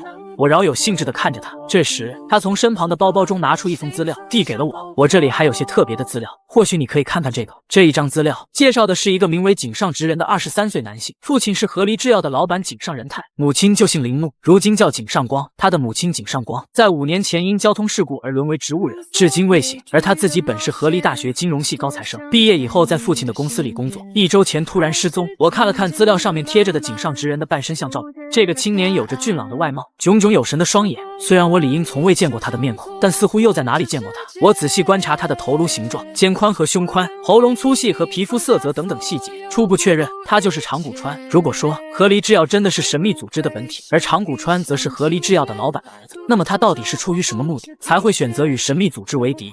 为了被神秘组织绑架的妹妹，但资料上说他是独生子，根本没有妹妹。亚当，你还有其他没说的事情吗？他笑了笑，当然有。其实今天下午，我凭借分化之证的力量潜入了合离制药公司，并且做了一遍初步调查。我好奇地看着他，那结果是？亚当说道，在里面有一处能够隔绝灵能的房间，我的分身无法进入其中，因此我也无法通过交换自己与分身的位置进入其中。我提醒道，神秘组织是知道你有分化之证的吧？我是否可以理解为这是神秘组织所做的预防措施，以免你真的调查到了他们本体的所在，然后悄然潜入内部盗窃某些重要资料？他摇头，不，从痕迹来看，那房间是很久以前建造的，目的应该是防止其他灵能者用法术从外部探查内部，里面有重要资料应该是真的，只是必须用高层的指纹进行认证才可以开门。我看着他问道，那你有办法吗？他边笑着从挎包中拿出一副薄薄的肤色胶质手套，得意笑道，那还用说，我已经偷偷采集高层的指纹，用精密机器刻录到这副手套上面。发现疑似神秘组织的公司，我和亚当决定前去友好的拜访一番。当天晚上9点45分左右，我和亚当整装出现在合离制药公司附近。我头戴乌鸦面具对他交代道，由于我们是2个人一起潜入，肯定会有合作不当的地方，所以不如你自己动用分化之证先进入建筑内部，我稍后会想办法与你会合。亚当点头同意，然后拿出黑色卡片的分化之证，只见一道外表与他别无二致的幻影从他身边浮现，那道幻影缓慢渗透过围栏。见此情景，我也要抓紧时间了。我健全的腿部发力，一跃跳到围栏顶部。在围栏上的时候，我发现2名安保就在我附近巡查。我有办法了，我决定先将其中一个打晕，随后换上他的衣服，再潜入建筑内部与亚当会合。说干就干，我从围栏顶部一跃而下，趁其不备，一击敲晕其中一人。另一人反应过来，可惜为时已晚，我已经来到他的面前。在他不可置信的目光中，我一记手刀劈了过去，想要以此隔着头盔震晕他。可惜第2人已经反应过来，动用了灵能护甲，我只好先行后退。不是我击碎不了灵能护甲，只是我不想伤害其他人，只想隔着头盔打昏他，所以才收了劲，大意了。没想到这里的安保居然是灵能者，没再犹豫，我便再次俯身冲了过去。这一次那安保已经彻底反应过来，我的拳头落到了他架起的手臂上。这一拳我没有留手，一声清脆的骨头声响起，这击的效果不出意外的在我预料之中。我不慌不慢地走向他，一把抓起他的脖子。就在这时，他佩戴在胸口上的对讲机传出了声音，无阻，定时汇报，无阻，定时汇报。我眼神冷冽地看着他，没想到这小子挺上道的。他摘下对讲机，报告，无阻，没有异常。说完，他关掉了对讲机，忐忑不安地转头看向我，你是无面人吗？他又想了想，或许自己不该问这么蠢的问题。标志性的面具，还有在这座合离市，能够徒手越过灵能护甲，直接攻击灵能者的普通人，恐怕也就只有你了。我手持甩棍问道，你又是什么人？他缓缓起身，我其实不是这里的安保。他边说边从口袋中拿出一张证件，我是一名警察。我看着他问道，警察为什么要装成合离制药的保安？又为什么要隐瞒我潜入进来的事情？他虽然戴着头盔，但我能从他语气中听出他现在是激动的状态。其实其实我是你的支持者。虽然这么说有点古怪，但这句话其实并未让我特别吃惊。这必须要从我当年为什么与河狸市的灵能罪犯们为敌开始说起。当年的我花费了大量时间和精力，探索成为灵能者的途径，其中有这么一处看似有些可行性的入口是，在其他灵能者死亡后的短暂时间，通过仪式手段，从生机尚未消弭的尸体中提取出来含有丰富灵性的血液，再以这种血液作为主要材料，配合其他辅助材料，炼制鲜血星眼魔丸。这是一种可以临时提升灵感的药物。如果我能够借助鲜血星眼魔药的力量，迈出这从0到1的一步，那么我就能够在药效仍在发挥的短时间内，设法直接成为灵能者，再回过头来强制固定住临时提升的灵感。问题是上哪里杀这么多灵能者？我无异于杀害那些正经生活的灵能者。既然如此，那就只好对黑色地带这些双手涂满鲜血的灵能者下手。如此进行了一番隐秘活动以后，我在河狸市黑色地带的名声也打响了。他们最初称呼我为从地狱归来的复仇者，最终在我重伤退隐以后，我又成了无面人。就这样，我成为了这座城市暂时的义警，一个游离在阳光之外打击犯罪组织的黑暗英雄，一个对政府失去信赖的司法制裁者。于是自然也就出现了支持我的人和反对我的人。那警察担忧地看着我说道：“你已经消失1年了，大家都以为你死了，但我相信你一定是在哪里养伤，一定会回来的。”他热心地追问：“你是想要潜入这家公司吗？这家公司有什么问题？”我看着他回应：“另外，你并没有回答我的问题。”他说道：“你是说我们警察伪装成保安的理由吧？”其实也不复杂，白天不是出现了一个疯狂的灵能者，在众目睽睽之下袭击河狸制药的技术顾问吗？我们队长怀疑那个疯狂的灵能者有可能对河狸制药不利，就与河狸制药的高层商量了下，然后带着少数精英过来，混入保安队伍里。如果那人出现在公司周边，就立刻将其逮捕。我问道：“你们队长叫什么名字？带了几人？”他不假思索地说道：“队长是徐胜兴，总共带了9人。”我没想到这次的对手之一会有自己的老爹。在他回答完我的问题后，我友好地将他击晕，毕竟我可不想把自己的行踪交给他人保管。我换好他的衣服，气定神闲地向外走出去。镇守正门的安保看见我问道：“现在还没到换班时间吧？”我夹着嗓子回应：“上个厕所。”他说道：“你不会直接在草丛那边解决？”我回应：“被公司里的人看到，岂不是给老徐丢人？”他点了点头，快去快回，别让老徐看到你擅离职守，不然非得把你烧熟了。放心。我说完以后，直接走了进去。我的脑子里还在想着自己的老爹。在我转过一处拐角的时候，一把左轮手枪悄然顶在我的脑瓜子上。我打开头盔面罩，对他说道：“是我。”在他看清我面孔后，顿时松了一口气。我还以为你出了什么事呢。我走过去，将打听到的情报跟他说了一遍。我得到消息，警方有9位灵能者以保安的身份潜伏在这里，而且领队的徐胜兴是一名特级灵能者。亚当听完消息，若是真的变成那样，那我也只有拼死挣扎了。我瞥了一眼他手上的左轮，说道：“你要用手枪与灵能者战斗？”他笑着说道：“当然不止如此，我还花掉自己的大部分存款，通过秘密途径购买了一些撤灵弹，这是连灵能者的护甲也足以击穿的特殊弹头。”他边说边从裤兜里掏出几颗血蓝色的子弹，伸出手向我展示。曾经我在被追杀的时候，可不是只想着逃跑，也有在做随时反击的准备。虽然撤灵弹对特级灵能者不管用，但若是拿来对付1级灵能者，还是能够奏效的。对付2、3级的灵能者更是完全不在话下。我看完对他补充道：“前提是你能打到。”他举起枪对准了我说道：“到了必须战斗的时候，打不到也要往死里打。我才不是那种被人追着杀，却只知道抱头鼠窜的女人。谁敢杀我，我就敢杀回去。”我心想，原来如此。作为一名涉足黑色地带仅1年的女性来说，这倒也是值得钦佩的思想觉悟。她笑着对我反问：“这种时候不是应该表示钦佩吗？”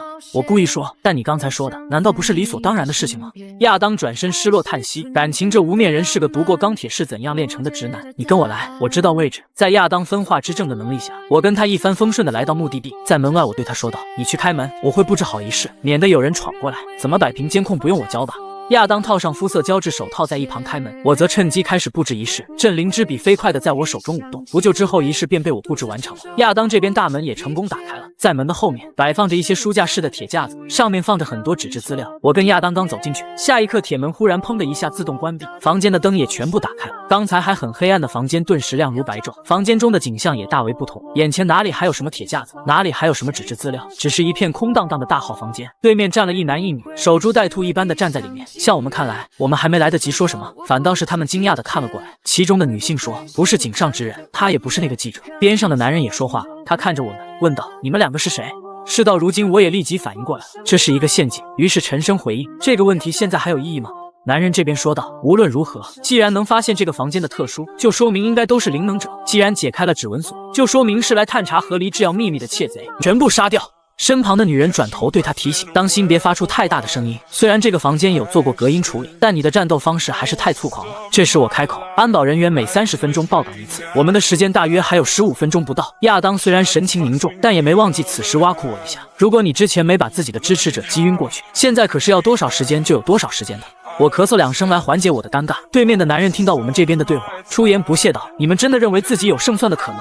说话的同时，他抬起了左脚后跟，用鞋尖叩击地板，地板上瞬间浮现出了密密麻麻的湛蓝色纹路，遍及了房间的所有地面。这显然是某种灵能符阵。起初我还很是戒备，然后低头看了看，却在分辨出符阵来历以后，不禁感到一阵错愕，因为这个符阵的效果跟我与亚当没有半点关系。这是个带来错觉的灵能符阵，并且也绝不冷门。我以前在书籍上看到过几次，符阵的具体效果是能够让进入符阵范围内的灵能者产生感觉不到自己的灵能的错觉，进而使其无法驱动灵能。就在这时，亚当倏然举起枪口，扣下扳机，率先攻击，而对面的2人则立即避开了他的射击轨道，这是在防备撤灵弹攻击。他们当然不知道亚当购买过撤灵弹，但只要是没把脑子忘在枕头上的灵能者，都会严加防备这种可能性。随着枪声炸响，弹头撞击在地板上，形成了一个小小的弹坑。女人似乎凭着这点痕迹看出来了什么，然后转头望来，居然只是普通弹头。男人不屑一顾地笑了笑，那他们完蛋了。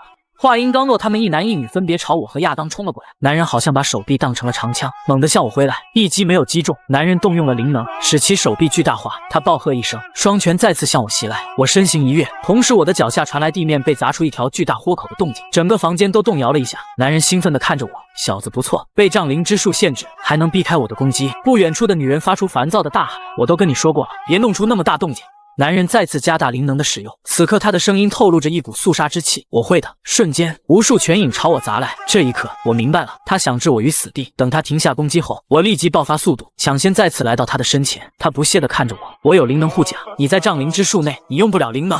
我眼睛坚毅，不予理会，右拳蓄力，一拳稳稳当当地打中了他的胸膛。这一拳的攻击力，甚至还在上次战斗之上。很多武术家都希望通过情绪爆发的力量，方便自己突破大脑对肌肉的安全限制。然而对我这种武术家而言，爆发情绪有着更上一层的意义，那就是在一瞬间分泌出来大量激素，并且驱使更加密集和剧烈的神经电流信号，迫使肌肉过激响应，从而发挥出来超越极限的力量。他被我这击拳劲击碎了内脏，同时断绝了他所有的生机。他的身体倒飞出去，轰然撞击在墙壁上，墙面凹陷下去，周围绽开了一条条裂纹。我眼神冷冽地看着他，对于想要杀我的人，我从来都不会留手，而且谁告诉你我杀你要灵能？这时我注意到了正在追逐亚当的女人，在我刚刚战斗过程中，亚当和这个女人在疯狂的缠斗，也无非是亚当用分化之阵分出幻影，一边互换位置，一边四处逃避，你追我赶而已。此时女人见到伙伴被我杀死，立刻抛下亚当，一脸暴怒地向我突进过来，而后方的亚当与数米外的亚当幻影则同时悄然转动左轮手枪的弹仓，枪口对准女人，他这是要用灵弹了。随着枪声炸响，女人的头颅陡然炸裂开来，亚当此时的背影绝对洒。亚当杀死那女人后，我饶有兴趣地看着他，原来你的分化之阵能分出的幻影不止一个。他没好气地说道，我也要留一手吗？我亚当信得过你无面人，但你无面人却未必信得过我这个出卖过合作伙伴的幻影人吧？万一你在关键时刻忽然回忆起了自己以前的经历，进而感觉这个亚当看上去好不顺眼啊，想要黑吃黑，那我也要有一张自保的底牌才是。我看着他反问，然而你却在这种时候露出了底牌。他神情莫名认真起来，如果在并肩作战的时候还有所保留，甚至最终导致恶劣后果，那就是我的人格问题了。这时他又故意露出了高深莫测的笑容，而且你又如何能知道我是不是还有第2张底牌呢？还是想想怎么出去吧。他看了一眼门旁边的刷卡器，看来必须要用钥匙卡才能通过这扇门。我走到了女人的尸体那边摸索起来，既然这对男女在这里做埋伏，那就说明他们应该有离开这里的钥匙卡。突然我想起一事，然后装成不知道他真实身份的样子询问，你的真实身份原来是记者，但他们似乎只知道你的真实身份，却认不出你的情报商身份。而长谷川之前好像很笃定神秘组织知道你的所有身份，并且还会来袭击作为情报商的你。亚当回答的同时也摸索起了男人的尸体，他沉声回应我，为了安全起见，我一直是以神秘组织知道我所有身份为前提活动的，也是这样告诉长谷川的。随着对话结束，我迅速就完成了摸索的程序，钥匙卡没找到，反而找到了2个古怪的物品，一个是透明的玻璃盒，里面装着一根银色的短针，另一个则是盛有黑色的木质面孔雕像，外形看上去像是前世复活节岛的石雕。另一边，亚当也相当迅速地结束了摸索，他同样找到了2个物品，一块表面画有奇怪符文的石头，小巧的能够直接握在手心里，另一个则是呈现银色的钥匙卡。这时房间角落的喇叭突然响起了警报声，他连忙站起来，用钥匙卡打开了门。这边战斗的动静太大，被人注意到了。我跟着他走出房间，并提出建议，你先自己撤退吧，我混进保安里离开。他点头同意后，就用分化之阵替换自己与幻影的位置，迅速撤离。我马上转过身，沿着走廊跑步移动。就在这时，走廊拐角处走出来一个人，他声音中透露着一丝疑惑，这里应该没人巡逻才对，你在这里做什么？我立即说出了谎言，我的组员刚刚说要进来上厕所，然后人一直没回来。等我看清他面孔后，赫然是自己的老爸徐胜兴，他目光锐利地盯着我，但这里可是4楼，而我只能继续说，我找过了1楼到3楼都没找到，但负责守门的人说刚才没人离开，所以我只好上4楼找了。此刻我在心中暗道，自家的老头子果然没这么好对付。徐胜兴点了点头，哼，确实，刚才进来的时候，守门的人跟我讲过，有人进来里面上厕所，但很长时间都没出来，看来是在偷懒。又是阿德莱德这个小子吧？你是跟他组队的？回去以后我非得狠狠批他一顿，你也给我好好说说。头盔吓得我应道，我会的。接着他对我挥了挥手，你走吧，警报还在响呢，这里我一个人就行了，你去其他地方搜查。在我转过身的时候，身后轰然爆炸，一股炽热无比的力量风的一般朝我袭来，片刻间，整个楼层都充斥着爆炸的余波，我也未能幸免于此。徐胜兴不慌不慢地抽出一根烟，冷哼一声，不过是个鬼鬼祟祟的贼，反应倒是挺快的。而此刻我也反应过来了，这老家伙，我就知道他在说出阿德莱德这个名字的时候是在诈我。他眼神犀利地盯着我，用着审判的语气，你就是在白天袭击合力制药技术顾问的男人吧？名字叫什么？现在束手就擒，至少可以免去一身烧伤。我对他反问，这话听上去好像很友善，那么之前的火球又是怎么回事？他不屑地冷笑一声，你难道不会用灵能护甲吗？刚才的火球最多只会把你炸个半死而已，何必如此害怕？我对他的恶言恶语充耳不闻，听着，我不是白天的袭击者。他似乎漠不关心，那你是谁？我回应，无面人。听后，他右手猛然升起熊熊火焰，伺机待发地看着我。无面人早已退出合离市了，你若是真心想要扯大旗，何不自称降魔局的战斗专家？既然你不愿意救我，那我就好心的帮助你一把。别客气，我这人向来乐善好施。闻言后，我下一刻全身紧绷，对他发出最后的通牒，不要逼我杀你。他朝我袭来的同时，嘴中冷哼，这句话若是正牌的无面人说，那么我真的必须打起12分精神去戒备，否则没准真的会被杀掉。但是你别笑死人了。他的掌心陡然爆发出火球，最后化为火海，迅速朝我追逐过来。在狭小的楼道中，我根本没有太多地方可以躲避，而且在我逃离之前，我肯定会被火海率先烧成焦尸，必须反击才可以。我的脑海中出现了一招，如果说人体是一台无比精密的传动机器，那么毫无疑问，人绝非这台机器的熟练使用者。任何人在发动力气的时候，都会在肌肉与骨骼传动的过程中损耗很多能量，哪怕是讲究全身协调的武术家，也无法完美的回避这一点。莫如说，正因为武术家在运动身体的过程中，有意识的让更多的肌肉参与了传动环节，所以反而在力量输出增加这个看似喜人的结果之前，又在过程中无谓的损耗了更多的能量。但如果能将身体传动环节中所有的力量联动起来，哪怕不是所有，而绝大数力量损耗会从头回避掉，让力量本身化作纯粹的杀伤力的话，就可以一念通神。随着这一击，徐胜兴整个人飞快地向后倒飞出去。此刻我的心里无比痛快，老东西，你不是经常说工作忙，没时间陪我吗？那我就好心的帮你一把，打个半死，当为你请假吧。别客气，我跟你一样乐善好施。我看着靠在墙角的他问道，你现在相信我是无面人了？他声音疲惫地说道，没想到居然有那样的一击，必须承认，如果不是火焰分身在，或许我已经倒下了。能做出这种事情，看来你确实是无面人。他的话音刚落，我眼前的徐胜兴身躯一弧，紧接着变成一个由火焰构成的人形火影。人形火影再次朝我扑来，我再次一拳挥出，那道火焰幻影从我拳锋处稍纵即逝，在我身后化为人形。此刻重新凝聚为人形的徐胜兴对我询问，你到底是为了什么来到合离制药的？我回应，合离制药有问题，所以我是来调查他的。徐胜兴提起来兴致，你要调查什么？我跳起身躲过他的攻击，一问还一问，现在轮到你了，你为什么突然率领队伍伪装成安保人员？徐胜兴目光犀利地盯着我，像你这种罪犯，你以为你有跟我们警察一问还一问的资格吗？他声音冰冷，继续说道，我们公安局里面确实是有那么一小拨人，因为你曾经的行动在结果上对合离市有了好的影响，就说你是什么复仇者，什么司法制裁者，甚至是什么狗屁的黑暗英雄，但我从来不那么认为，因为我能够看出来，你打心眼里不在乎什么善良，什么正义，你仅仅是有着自己私人的目的，因此而去与那些灵能罪犯狗咬狗而已。难道不是这样吗？你之所以仅仅以其他罪犯为猎物，是因为你的心中还残存一些人性，但是你能继续到什么时候？你的根子就不对，你早晚会变质，而我绝不会信赖你这种人。我这时开口了，你到底回不回答？我手上还有你感兴趣的情报，我保证你可以不信赖我，但这不妨碍我们坦诚不公，互相合作。毕竟你带人来这里，也是察觉了什么问题吧？徐胜兴在暗中沉默了一会，随后声音回荡在走廊中，我来这里的动机很简单，最近我在调查合离市这段时间的人口失踪案，经过一系列排查与分析，我怀疑其中一部分失踪者与近日盛传的羊皮杀手无关，反倒是合离制药的嫌疑更重。名义上是保护，实际上是调查。一问还一问，你来这里做什么？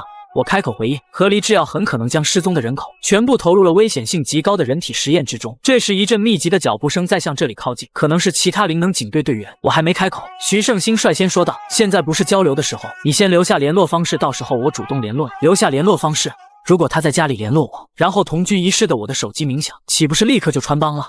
想到这里，我说我明天会自己联络你，你等着就是了。说完，我便从窗口一跃而下，离开了这个地方。没过多久，我就与亚当会合了。在简单的交代了我这边遇到的情况以后，我们一致认为，既然和离制药公司本部戒备森严，而一开始存放过珍贵资料的那个房间，现在也变得毫无价值了。那么，在暂时无法决定后续计划的前提下，选择与徐胜兴进行合作，也是一条尽管有风险，却也有价值的路线。然后，我与亚当暂时分别，回到了家里，把易容全部卸掉，恢复本来面目。这时，从外面回来的老爹注意到站在厨房里的我，有些意外：“你还没睡觉？”我撒个小谎，上网过头了，正准备睡。今天怎么回来了？他含糊地说：“工作出了一些意外。”我从厨房中端着面走了出来，随后问道：“你不会是又像以前一样追罪犯的时候动手太猛，弄坏了什么公共设施吧？”他反射性地说：“怎么会？”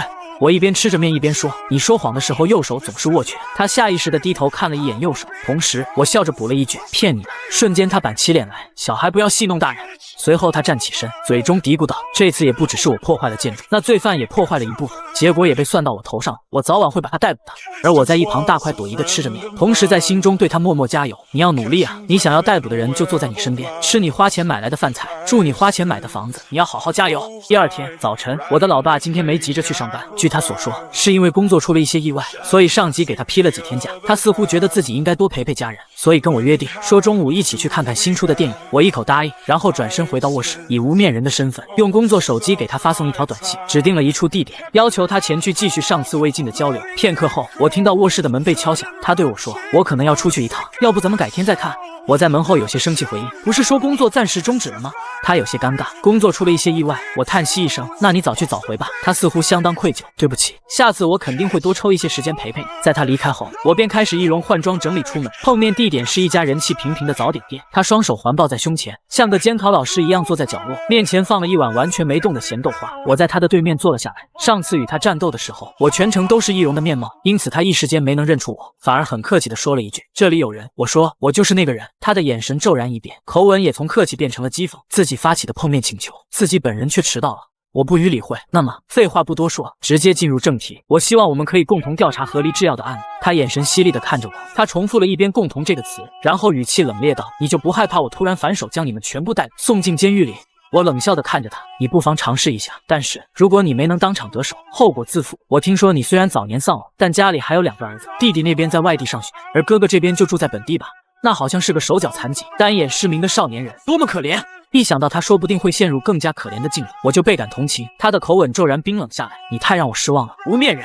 我本以为你虽然目无法纪，但好歹还有着做人最基本的准则。”我重复了一遍他之前对我说过的话，只可惜我根子不对，迟早会变质，对吗？他站起身，一把抓住我的领口，声音如同寒霜地狱：“无面人，如果你真敢把我的儿子把徐福从我的身边带走，哪怕追到天涯海角，我也会将你挫骨扬灰，连同灵魂也燃烧殆尽。”在我们父子友好交流的时候，亚当从旁边走了过来，看来气氛不是很友好的样子。徐胜兴看到亚当后皱了皱眉：“是你？”我有些意外地问：“你认识他？”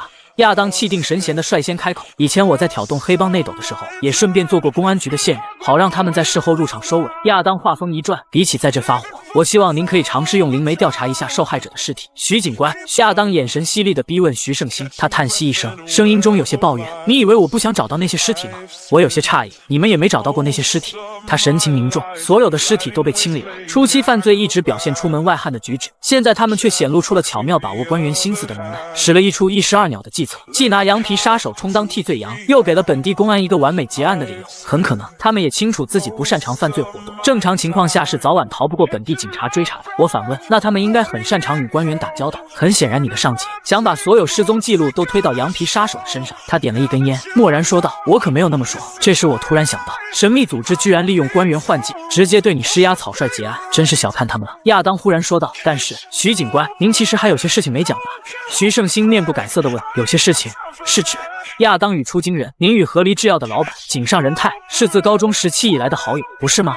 徐胜兴反问：“你在怀疑我与和离制药暗中勾结？”亚当悠闲地品了口奶茶：“不，我们只是希望您能开诚布公，与我们说说井上仁太这个人的事情。”徐胜兴回应：“我确实对他有所了解，但不至于成为什么有价值的线索。”亚当反问：“魔鬼藏在细节中，或许您认为说了也没用，但万一线索就藏在其中呢？”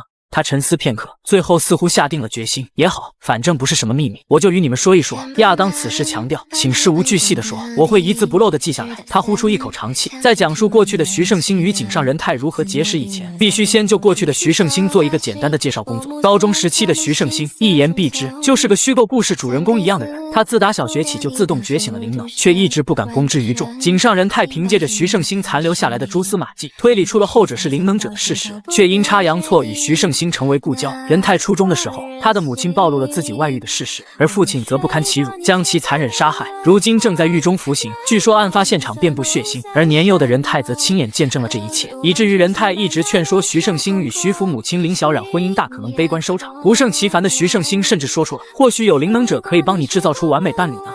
意外的是，验证婚姻的井上仁太反而比徐胜兴更早的结婚了。井上仁太还是一个极富正义感的人，他本想要进入警校，却无法通过政审，最终只能改变路线，进入医学院就读。他在那里结识了名为铃木光的女性，还没毕业就与其办理了结婚手续。后来他在本地医院就职，又因与黑心医生发生纠纷而离职，转而创业，做起了药物买卖，最终将公司发展为了如今的合力制药。而铃木光则为他生了个儿子，取名为井上直人，也就是如今的长谷川。一家三口幸福美满。好景不长，3年前，铃木光意外阅读了含有禁忌知识的书本，继而不幸地沦为植物人，进入本地医院中接受治疗，至今未醒。亚当这时提出了质疑：等等，禁忌知识？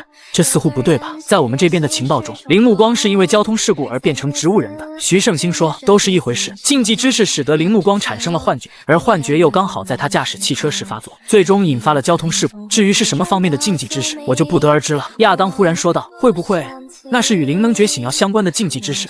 闻言，徐胜兴露出了惊愕的表情。灵能觉醒药，我这才想起来，虽然我有与他提过神秘组织的人体实验，但并未说过实验的目的很可能是灵能觉醒药。于是就向他解释了一遍，我们怀疑神秘组织在进行人体实验，寻求让普通人变为灵能者的方法。所以你觉得这是不是给了井上人太动机，先成为灵能者，再制造完美伴侣？他沉默了很长时间，然后摇头。当时我们公安为了防止禁忌知识扩散，还特地做过严格的搜查，所以可以确定，从头到尾只有铃木光阅读过那禁忌知识，神秘组织绝无可能将其掌握，除非有灵媒对他进行通灵，强行从他沉睡的大脑中将禁忌知识提取出来。我立刻注意到了最关键的部分，只要有灵媒就可以了吧？徐胜兴点了点头，我对他说，或许你不知道，井上仁太的儿子井上直人就是一名灵媒。他先是惊讶，再是恍然，最后提出质疑，这件事情我确实不知道，但问题是你们又是如何知道的？亚当拿出一份档案，井上直人与我们有过合作，我调查过他。看完资料，他又皱眉，假设井上直人真的是神秘组织的协助者，使用灵媒技术从自己母亲的头脑里提取出了禁忌知识，那么他现在为何又要与神秘组织作对？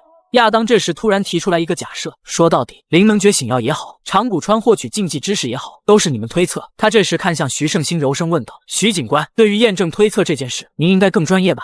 闻言，徐胜兴腰板一直，端起架子，声音沉稳，至少应该比你们两个专业。我开口问道，那你有什么妙计吗？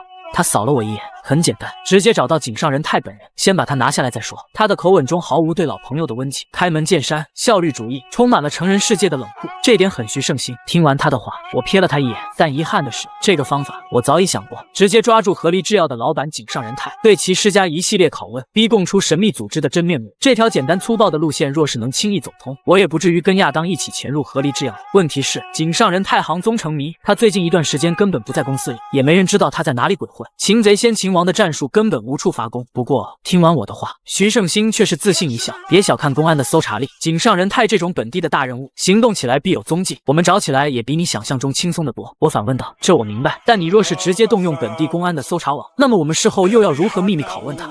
徐胜兴似乎已经有了更加详略的思路，这里就是你们出场的机会了。我这边会先向局里申请拘留他，在找到他以后，就强行将其带往局里，而在押送他的过程中，你们趁机冲出来将其劫走，这就成了。之后他就任由我们料理了，但审问工作必须由我来，他好歹是我的朋友，而且也有无辜的可能性，绝不能任由你们胡来。我提出我的疑惑问道，但你要以什么名义申请拘留？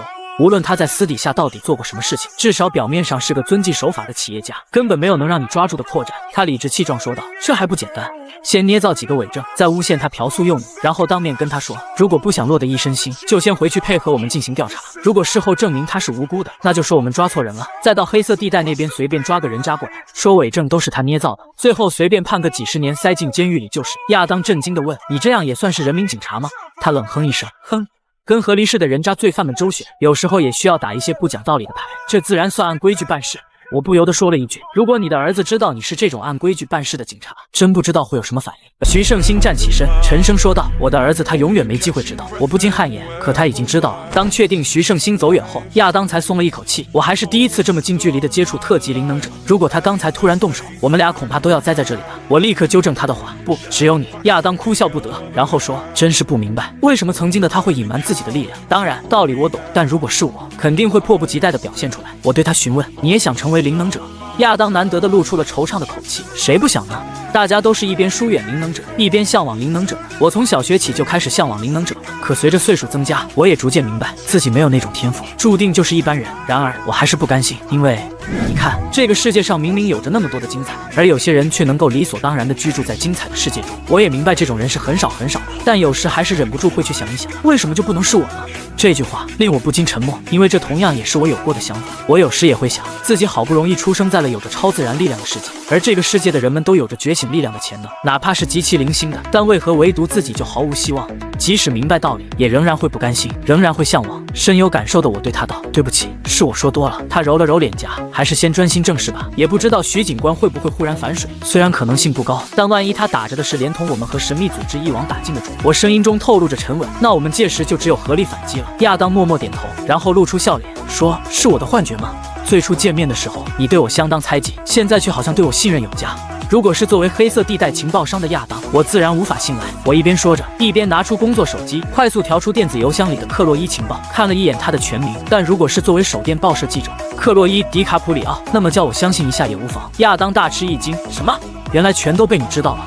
我说：“早知道了。”克洛伊深深地吸了口气，似乎迅速抚平了心中的波澜，然后笑着说：“既然我都曝光了，那么公平起见，你也应该说出自己的真实身份吧。”我摇了摇头：“我是凭自己的本事查出你的真实身份的。假如你也想知道我的，那么也要凭自己的本事才可以。”他眉毛一挑：“那好，我接受这个挑战，等着吧，无面人，我早晚会揭穿你的真面目。”我和亚当在早餐店分开后，我便迅速回到家中，摘除易容，换好便装，便躺在沙发上把玩那块黑色木雕。这时，我委托无人稽查的资料发了过来。首先是黝黑的木质面孔雕像，这是能够制造幻象的物品，但是因为不经用，所以现在已经报废了。其次是银色的针，据他所说，这是能够封印灵能的针形暗器，被称为封魔针。具体用法很简单，直接将其刺进灵能者的皮肤就是了，但效果不怎么强。别说是拿来对付特级灵能者，对付1级灵能者都够呛，也就对2、3级的灵能者有用。但若是对付这种级别的灵能者，我也用不到这个暗器。无人机强调道。值得一提的是，如果你用这个封魔针对付一般人，就会破坏其灵能天赋。最后，我想起了亚当获取的战利品，那块刻画着古怪符文的小石头。无人机在看完我发过去的图片以后，认真的想了想，然后说：“那或许是活死人符印，能够让使用者暂时的活死人化，只要不是脑组织都被搅得稀巴烂，任何物理伤害都杀不死使用者。这件灵能物品其实挺鸡肋的，想发动它的效果，至少需要3分钟，或许没发动成功，人就被干掉了。而且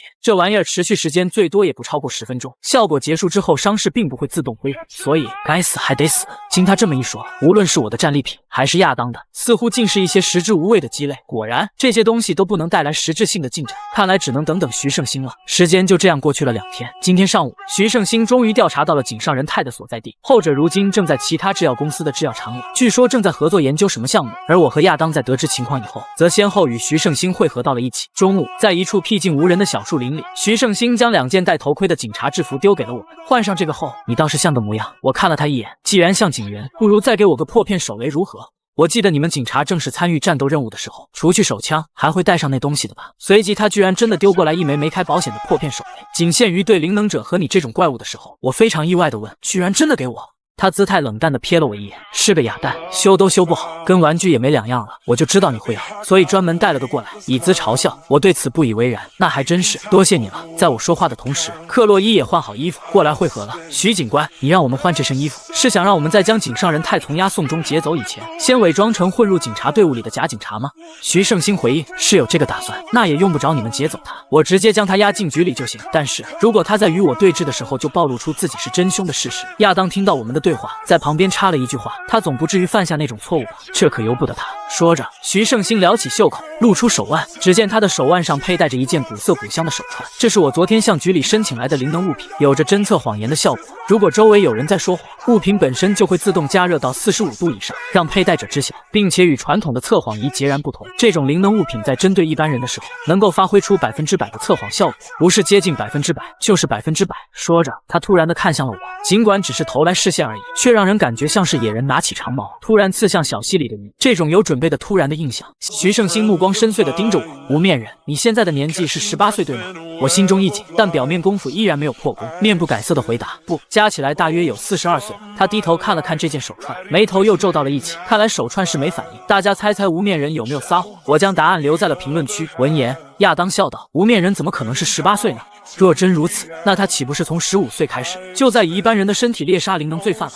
就算打从娘胎里开始练武，也肯定做不到这个地步吧。说着，他又看向我，啧啧称奇。但是原来你今年42岁啊，真是没想到。看这张易容出来的面孔，我还以为才24岁呢。我在心中吐槽，身体18而已，但心里年龄42岁。徐胜兴点了点头，说来也是，我刚才不过是胡言乱语而已，无面人不可能那么年轻。总之，等下我就拿这个灵能物品试探井上人太，如果他是真凶，我就能在拘留他的同时给他点颜色瞧瞧，到时候就由不得他不招了。亚当问道：随便动用私刑，警察做成你这样真的好吗？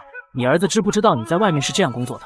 他回过头瞥了一眼亚当，不要让我重复第二遍。他当然不会知道了。我看了他一眼，撇了撇嘴：老爸，你好像有儿自信过头了。1小时过后，我们乘车来到了位于郊外的制药厂。当我们走到入口的时候，有个像是员工的人出来迎接我们。虽然看上去只有我们3人，但据徐胜兴所说，他还在外面埋伏了一支警察队伍，以备不时之需。亚当左看看右看看，然后凑到我耳朵旁边，小声地说：有种进入最终关卡的感觉。如果说井上人太是神秘组织的宝，我们要在这里打倒他，那么这里也确实是最终关卡。徐胜兴跟员工说话的时候倒是很客气，可以带我们到处参观一下吗？员工摇了摇头，表示有些为难。这个大概不行，主要是有些商业机密，而且有的地方还要经过虹膜扫描才能进入，我也进不去。徐胜兴说：那真是遗憾。员工好奇地问：你们是来调查窃贼的吗？上午好像进了贼，但保安没能抓住，给贼跑了。徐胜兴有点意外，窃贼这种时机，我们是为其他事来的。员工哦了一声，倒也不是很关心其他事是什么。很快，他就将我们带到了客室，为我们打开了门。井上先生在里面等你们。徐胜兴走入其中，我与亚当也紧跟着进去了。里面还有2个人，其中一人是个40多岁的男性，外貌看上去相当英俊，虽然已经中年，但依然称得上是美男子。而另外一人则不苟言笑，眼神锐利，穿着黑色制服，姿态挺立地站在那人身后，似乎是个军人出身的保镖。前者应当就是井上人太了，我还是第一次如此近距离地看到他的真容。但此刻，后者那个像是保镖的男人却更加吸引我的注意。徐胜兴也第一时间就将目光放到了那保镖的身上，看了2秒，然后看向井上人太。好久不见，老朋友。井上人太早已站了起来，此时主动迎向徐胜兴，热情地说：对，大约半年没见了吧，我们彼此都有各自的事业和家庭了，也无法像是学生时代一样说句就句。说着，他露出了感叹之色，似乎在叹息时间不饶人。徐胜兴默然点头，在沙发上坐下来，而我与亚当则一言不发的像那保镖一样站到了他的身后去。井上人太亲自为他和自己各倒了一杯热茶，接着就坐到了徐胜兴的对面去。他热情地问：那么你有什么事？听说是公事吧？徐胜兴点头：是这样的。井上人太开口打断他的话：不妨先聊聊其他如何？难得遇到老朋友，若是只谈公事，难免枯燥。徐胜兴回应：还是不必了，今天只谈公事。井上人太面露意外：怎么，你很忙吗？徐胜兴笑了笑，寒暄到这里就差不多了吧？我只问你一个问题，问完就走。闻言，井上人太皱眉：什么事？徐胜兴脸色一板：最近河狸市发生的人口失踪案，是不是你在幕后主导？井上人太出了吃惊的表情，似乎根本无法理解为什么会被人问这种问题。怎么可能？我还是第一次听说。徐胜兴摸了摸自己的手腕，井上人太身后的保镖若有所觉，他双眼的虹膜忽然变成了暗黄色，仔细审视徐胜兴的动作，然后恢复过来，嘴角扯出冷笑：井上，不用再装了，这个警察带了灵能物品，已经测出你的谎言了。现场的气氛一瞬间变得剑拔弩张，眼看井上人太身后的保镖似乎就要动手，井上人太却忽然一抬手，像个书弟举起红牌的足球裁判一样，阻止了保镖的动作。慢着！保镖疑惑顿住，井上人太语气古怪地说：虽说这个房间做过极好的隔音处理，就算在这里拔枪射击也不至于被外面的人听到，但你与徐胜兴都是特级灵能者，一旦战斗起来，势必会被外面的人所察觉。保镖似乎对井上人太这个雇主毫无敬意，直接打断了他的话：那又如何？你都被这警察知道底细了，事到如今却还害怕这个，这跟杀人犯害怕杀鸡有什么差别？井上人太头也不回：不，我的意思是，我想这或许就是我与这个朋友的最后一次谈话，但我还是想为这段得之不易的友情做一些，姑且算是补救吧，因为我也就只有这么一个朋友了。说完，他再也不理自家保镖，把所有注意力放在了徐胜兴的身上，神态诚恳，一字一顿：胜兴，到我这边来吧。徐胜兴此刻用看傻子的眼神看着他：你在讲什么鬼话？但井上人太却视而不见，一心一意地说：从很久以前开始，你最厌恶的便是庸俗的官僚与臣府的规则，而如今你却在联盟的体制中工作，身怀绝技，却四处掣肘，何等憋屈！你本该在更好的舞台上活跃，而我则能为你提供这种机会。或许在你看来，如今的我不过是一介罪犯，没有资格说出这种话，但你也应当明白灵能觉醒药的价值。你知道我是在研究这个的吧？只要以这项成就作为台阶，哪怕是脸，蒙也会不得不承认我们过往的罪恶都会一笔勾销。到时候我们……徐胜兴冷漠地说：“够了，我不想听这个。你早已面目全非，不再是我的朋友了，也别装出朋友的嘴脸与我说话，听着就感觉像是吃屎。”井上人太脸色一变，然后长叹一声：“你是否记得我以前对你说过的话？人心易变，亲子、夫妻、手足、朋友，任何关系都无法永远持续。我们如今的反目正是如此，你不认为这很可悲吗？”人心就好像是一条不停更换零件的船只，随着遗忘与记忆的新陈代谢，旧人格早晚会被新人格替代。精神之死的速度远比肉体之死更加迅速，这是多么可怕的事情！徐胜兴不为所动，甚至是不以为然地说：“听着，我对你这番不知道从哪本书上看来，充满文艺青年恶臭的两脚离地10米高的生活感悟，没有一丝丝兴趣。我只关心一点，这与你研究灵能觉醒药又有什么关系？”井上人太一动不动地看着他，就如你曾经与我说过的一样，只有成为灵能者，才有资格探索进一步的领域。徐胜兴对他质问：“所以你就让自己的儿子从自己的老婆的脑子里挖出禁忌知识来？”井上人太摇头：“不，我研究灵能觉醒药的信心根源确实是禁忌知识，但那与我的妻子毫无关联。况且我那满脑子英雄思想的儿子也不可能协助我这种事情。”他接着说：“禁忌知识是一个神秘人教给我的。”徐胜兴皱起眉毛：“什么？”一直在后面旁听的我也没想到，到了这个节骨眼，居然还会再冒出来一个神秘人。井上人太开始回忆，1个多月前，那个藏头藏尾的神秘人出现在了我的面前。他不知道从哪里搞来了蕴含着灵能觉醒药的制作理论的禁忌知识，虽然缺少一些技术细节数据，但依然相当有用。而他在将其交给我的同时，也要求我做出承诺，若是我真的制造出了完成品，届时也要交给他一份。说着，他微微一顿，口吻变得讽刺：“但我单方面废弃了这个承诺，理由很简单，既然他都已经把知识交了出来，那就没有任何价值了。我也不想把宝贵的技术成果交给那种坐享其成的家伙。”徐胜兴冷冷地说：“你还真是越来越龌龊。”井上人太笑了笑，他估计也是不甘心，所以就在今天上午，他潜入这里，想要窃取这里的技术成果，但结局也可想而知，他失败了，逃跑了。徐胜兴缓慢起身，气势也逐渐上升：“是吗？那么接下来你也将会迎来失败，而你与他不同的地方就是，你绝对逃不出我的手掌心。”保镖面无表情，上前一步，井上人太躲在一旁，自负只会带来破灭。胜兴，你以为自己有胜算吗？先不论我这边也有特级灵能者，这家制药厂里还有很多我的手下。话音未落，突然门被撞了开来，而随着门开，外界战斗的声音也犹如暴风雨一般，闯入了这个隔音效果极好的房间。撞门而入的是一个保安打扮的人，他似乎就是井上人太所说的手下。此时身负重伤，嘴中惊恐喊道：“警察，很多警察！”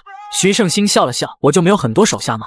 第一个动手的人是我，我率先翻越沙发，冲向了井上人太，而旁边的保镖则冲我露出了狞笑。随着他这一笑，室内顿时刮起了大量黑色的线条，看上去像是风一样。这些线条就好像是从图画上刮出来的风，带着无比锋利的气息，向我围杀而至。另一边，徐胜兴也没有袖手旁观，他猛地挥动手臂，大量火焰也从掌心处涌现出来。我趁此机会来到了井上人太面前，准备先将其击晕。就在我即将得手的档口，一道湛蓝色的半透明墙壁，名为立场墙壁，陡然出现在我与他之间，拦截住了我的攻击。这应该是井上人太身上带着的某件灵能物品的功能吧，我倒也不意外。他既然请得起特级灵能者作为保镖，那么携带1-2件防御用的灵能物品也很正常。而这时，一道虚无缥缈的身影从他身后的地板下钻了出来，正是亚当用分化之证制造的能够穿透物质的幻影。井上人太若有所觉地回头，而亚当此时将手伸向了他。下一秒，他做出了超乎在场所有人预料的事情，他倏然将手指捅入井上人太的眼眶中，残忍地挖出了他的眼球，连同后续带出的是神经一道扯断。井上人太顿时发出了惨绝人寰的嚎叫，除非切身体验过，否则谁都无法想象粗壮密集的是神经被人用蛮力扯断，到底是何等生不如死的感觉。将井上人太眼球挖走后，亚当的身影则转眼间消失了，再未出现在这个房间的任何一处。很可能是他早已在外界布置了幻影，此时又与幻影交换位置了。但是为什么？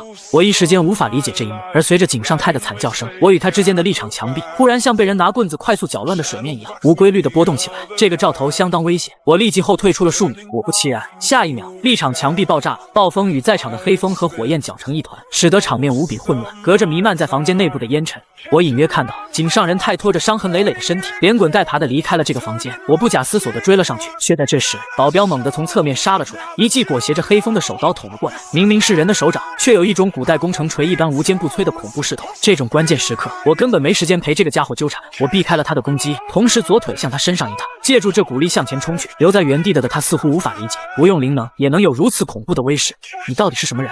徐胜兴凑一旁走了出来，先想想你自己吧。你去追人，这里交给我。他俩下一刻就纠缠在一起。不用他说，我立刻撤出房间，查看走廊。就这么一点点功夫，井上仁太竟然已经不翼而飞。亚当也不知道跑到哪里去了。我弄不明白他为什么要挖走井上仁太的眼球。不在这个场合下特地挖走他的眼球，只有一种用途。之前为我们带路的员工说过，这家制药厂的某些地方必须通过虹膜认证程序才能够进入，而刚挖下来的眼球仍然残留活性，也是能够拿来通过虹膜认证程序的。但它有分化之症，墙壁和门对他来说就跟空气也没两样，何必非得用这种方式？除非他想要进入的地方是与上次一样的能够隔绝灵能的房间，而如果是这样，那就衍生出了新的问题，并且这个问题很可能意味着亚当打从一开始就不是我的伙伴。我抓住了一个慌忙逃窜的研究员，问他这里是否有同时满足必须通过虹膜认证程序才能进入和能够隔绝灵能两个条件房间。他惊慌失措的大喊：放开我！我怎么知道啊？看来是我提问的方式太礼貌了。我拔出了身上的手枪，顶住他的脑门，原封不动地重复了一遍自己的问题，并且在说完以后，就以能够让他感觉到的方式，缓慢地在扳机上施加力气。他不知道我的手枪里没有子弹，顿时双眼瞪圆，身体发软，心惊胆战地为我指了路。那间实验室在右手分流中心后面。我丢下他，往那个方向急速前进。很快，我找到了一个位于走廊尽头的房间，门毫不设防地敞开着，内部面积相当于一间高中教室，没有任何陈设，唯独中央有个正方形的银色金属基座，高度约莫在人的腰际附近。亚当独自站在银色金属基座前，背对着我，似乎正在专心凝视基座的底面。我按了门边的按钮，门唰的一下就关闭了。我看着他，看来我还真是没有搭档女人，注定得一个人单干。他转过身来，露出笑容：不是你的错，谁让我是个来路不明的坏女人呢？记住，这个是亚当面孔最后一次笑了。呜呜，亚当要没了。没想到在亚当面具之下，人是面具，事情越来越扑朔迷离。当他转身的时候，我立刻就看到了他的右手握着一个正方形的玻璃容器，体积约莫婴儿拳头大小，内部装着个对容器内壁横冲直撞的金色光点，俨然不安分的萤火虫。他注意到了我的目光，似乎根本没有与我战斗的意思，反而像是朋友一样贴心的向我解释，这就是神秘组织的技术成果——灵能觉醒药的完成品，而我则称其为灵转药。到达这个地步，我已经完全接受了他背叛的事实，也不准备立刻动手，因为我的心中还有很多疑问，必须问个水落石出。我重新看向了他的面孔，思索片刻后问：你就是将禁忌知识交给井上仁太的神秘人？他饶有兴趣地看着我，可以见得我缓慢地在这个房间中散步，因为你知道灵转药就在这个房间，也知道这个房间的具体位置，更知道如何进入这个隔绝灵能的房间。但你分明是第一次来到这家制药厂才对，除非你不是第一次，而是不久前就已经来过，比如说今天上午。巧的是，井上仁太说过，上午潜入的就是神秘人，因此你就是神秘人。你之所以会被神秘组织追杀，也不是因为作为记者调查到了不该调查的领域，而是因为井上仁太在背叛你这个提供禁忌知识的始作俑者以后，就想要更进一步的将你灭口。他似乎弹性大发，并不介意与我在这种场合下多费口舌。我也没料到会有这种发展。为了防止他背弃承诺，我还特地与他签订了有着真实效力的高级灵能契约——忘却之约誓言。谁率先违背契约，谁就会死于非命。哪知道他居然设法破解了这个契约。这当真是多多怪事。虽然擅长破解灵能契约的人有不少，但忘却之约誓言是另一种层次的契约，他应该接触不到足以破解这种契约的专业人士才对。他面露回忆之色，继续说了下去：这对我来说是个不小的打击，你知道吗？为了找到一个既愿意研究禁忌知识，又具备深入研究的能耐，同时又不足以反噬我的合作者，我从1年前就开始物色人选。对我这种单枪匹马的人来说，真不是个容易的活。可到头来，我非但被丢到一边，连他的研究场地在哪里都找不到，这对我来说简直是羞辱。我问，但你没有就此放弃，而是选择与井上直人合作，借助他的力量，寻找井上仁太研究灵转药的场地，是这样吗？他知无不言地笑道：是的。另外，井上直人其实没有那么多谜团，他就是个心怀正义，在知道自己父亲正在进行惨无人道的实验以后，想要出面阻止的大小孩而已。是我暗中提供线索，让他知道了真相，再以正义记者克洛伊迪卡普里奥的身份出现在他面前，承诺会发动报纸媒体的力量，为他曝光父亲的罪行。他一听，立刻就上钩了。我提出疑惑，但这里有一个矛盾点：你作为正义记者活动的时间，与物色合作者的时间，都是从1年前开始的，但这两种活动正邪对立，且前者更是会给你带来不可控的风险。他笑着反问：如果我告诉你，我就是预测到了今天，为了取信于井上直人和你，才会故意建设正义记者的形象呢？我回应：那也未免过于大费周章，倒不如直接找到另一个现成的正义记者，先将其杀害，再顶替其身份，甚至是剥下死者的脸皮，做成人皮面具。然后说到这里，我的语速越来越慢，因为此刻我已经意识到了什么。紧跟着，他立刻验证了我的想法，他当着我的面，双手剥下了自己的脸皮，又摘掉假发丢到一边，然后抬起头，露出了全新的面孔。这一刻我呆住了。亚当，不，这个不知道是什么人的人。他流露出了精致而危险，犹如黑色的梦幻泡影一般的微笑，看着我说：“你是对的。”过了好一会儿，我才好歹是回过神来，提出我的疑惑：“你是什么时候动手的？”他回答：“10天前，在他尚未认识我的时候，我看着眼前的神秘女子，你杀害了克洛伊·迪卡普里，然后剥下了她的脸皮，佩戴在自己的脸上，伪装成了他本人，又在这张人皮面具上易容，伪装成亚当，在面具上化妆，是否多此一举？”他嘴角轻笑，面具之下仍是面具，我们是一丘之貉，不是吗？我的计划中本没有你，可你却从亚当的情报中敏锐地意识到羊皮杀手与神秘组织之间的关系，又促成了与徐警官的合作，让我知道了井上人太什么时候会出现在河狸制药的办公室。他轻抚着我的胸膛，声音轻柔：“你真是个直到最后都令我着迷的男人。”我开口：“只可惜，就算再令你着迷，也还是要死在你的枪口下，不是吗？”因为此刻房间中陡然出现了许多幻影，粗略一看，居然超过了20个，每个都与他完全一致，将我包围在了中间。他口吻中透着轻笑，分化之症能够分出的幻影，从来不止1个2个。那么，就算是你也无法同时避开这么多枪口的瞄准吧？虽然每次射击真实的子弹只有1枚，但你认得出来哪枚子弹是真实的吗？就算认得出来，你又要如何从这么多幻影中攻击到我？我并没慌张，而是提出我的最后一个问题：你的名字是什么？那些幻影异口同声：“你可以继续叫我克洛伊，或者亚当。”我摇头，那是你的面具和面具的名字。虽然你现在这张面孔也未必是真实的，但总也该有个方便称呼的名字吧？他波澜不惊地说：“这似乎与你无关。”我看着他，既然你不愿意告诉我名字，那我就给你起个名字。他提起了兴趣，饶有雅兴地问：“你要给我起什么名字？”我缓慢吐出3个字：“无面人。”他似乎大吃一惊：“这不是你的绰号吗？”我回应：“不过是个称谓而已，任何人都可以成为无面人。我可以，你可以，其他人也可以。”他反问：“但如此一来，不会造成混淆？”我拔掉震撼手雷的保险丝回应：“自然不会混淆，因为最终只有一个无面人才能够从这个房间里走出去。”说完，将手中的震撼手雷丢了出去。“你之前给我上了一课，现在轮到我给你上一课。”他不敢置信的大吼：“你想一起死吗？那是连灵能者也能毁灭的震撼手雷。徐胜兴居然连这个也敢给你！”我扔掉手中的拉环，嘴角带笑的看着他。或许你在伪装方面是专家，但在战斗方面你还差得远。你听，砰！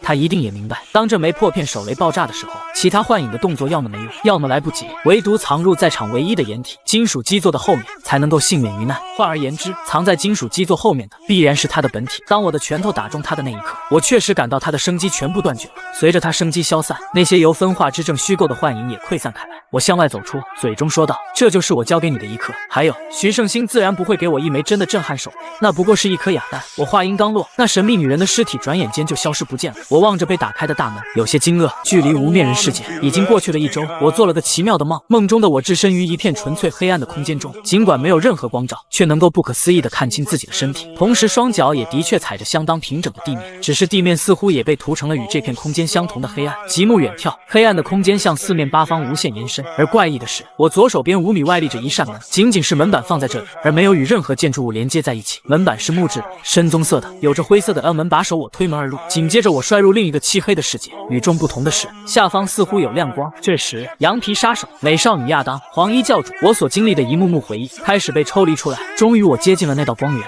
是一处客厅，有电视机和沙发，一个小孩坐在沙发上看电视节目，赫然是小时候的我，并非这一世的，而是前世的。虽然同样是我，但这里为方便起见，姑且称之为他吧。前世他对着电视剧里的主角大吼道：“这些对着自信微笑的反派大吼大叫的主角，简直就是傻瓜！我才不要做这样的英雄！”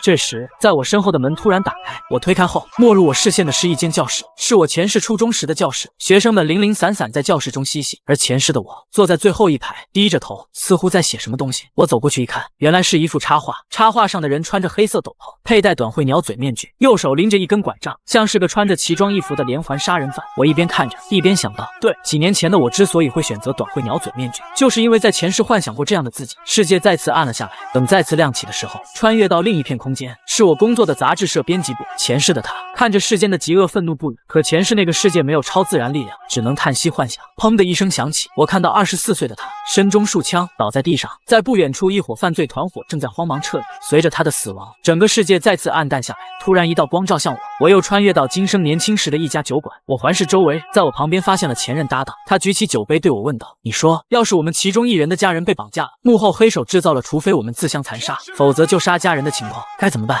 我回应：“那就自相残杀呗。”他吃惊地问：“这么果决？”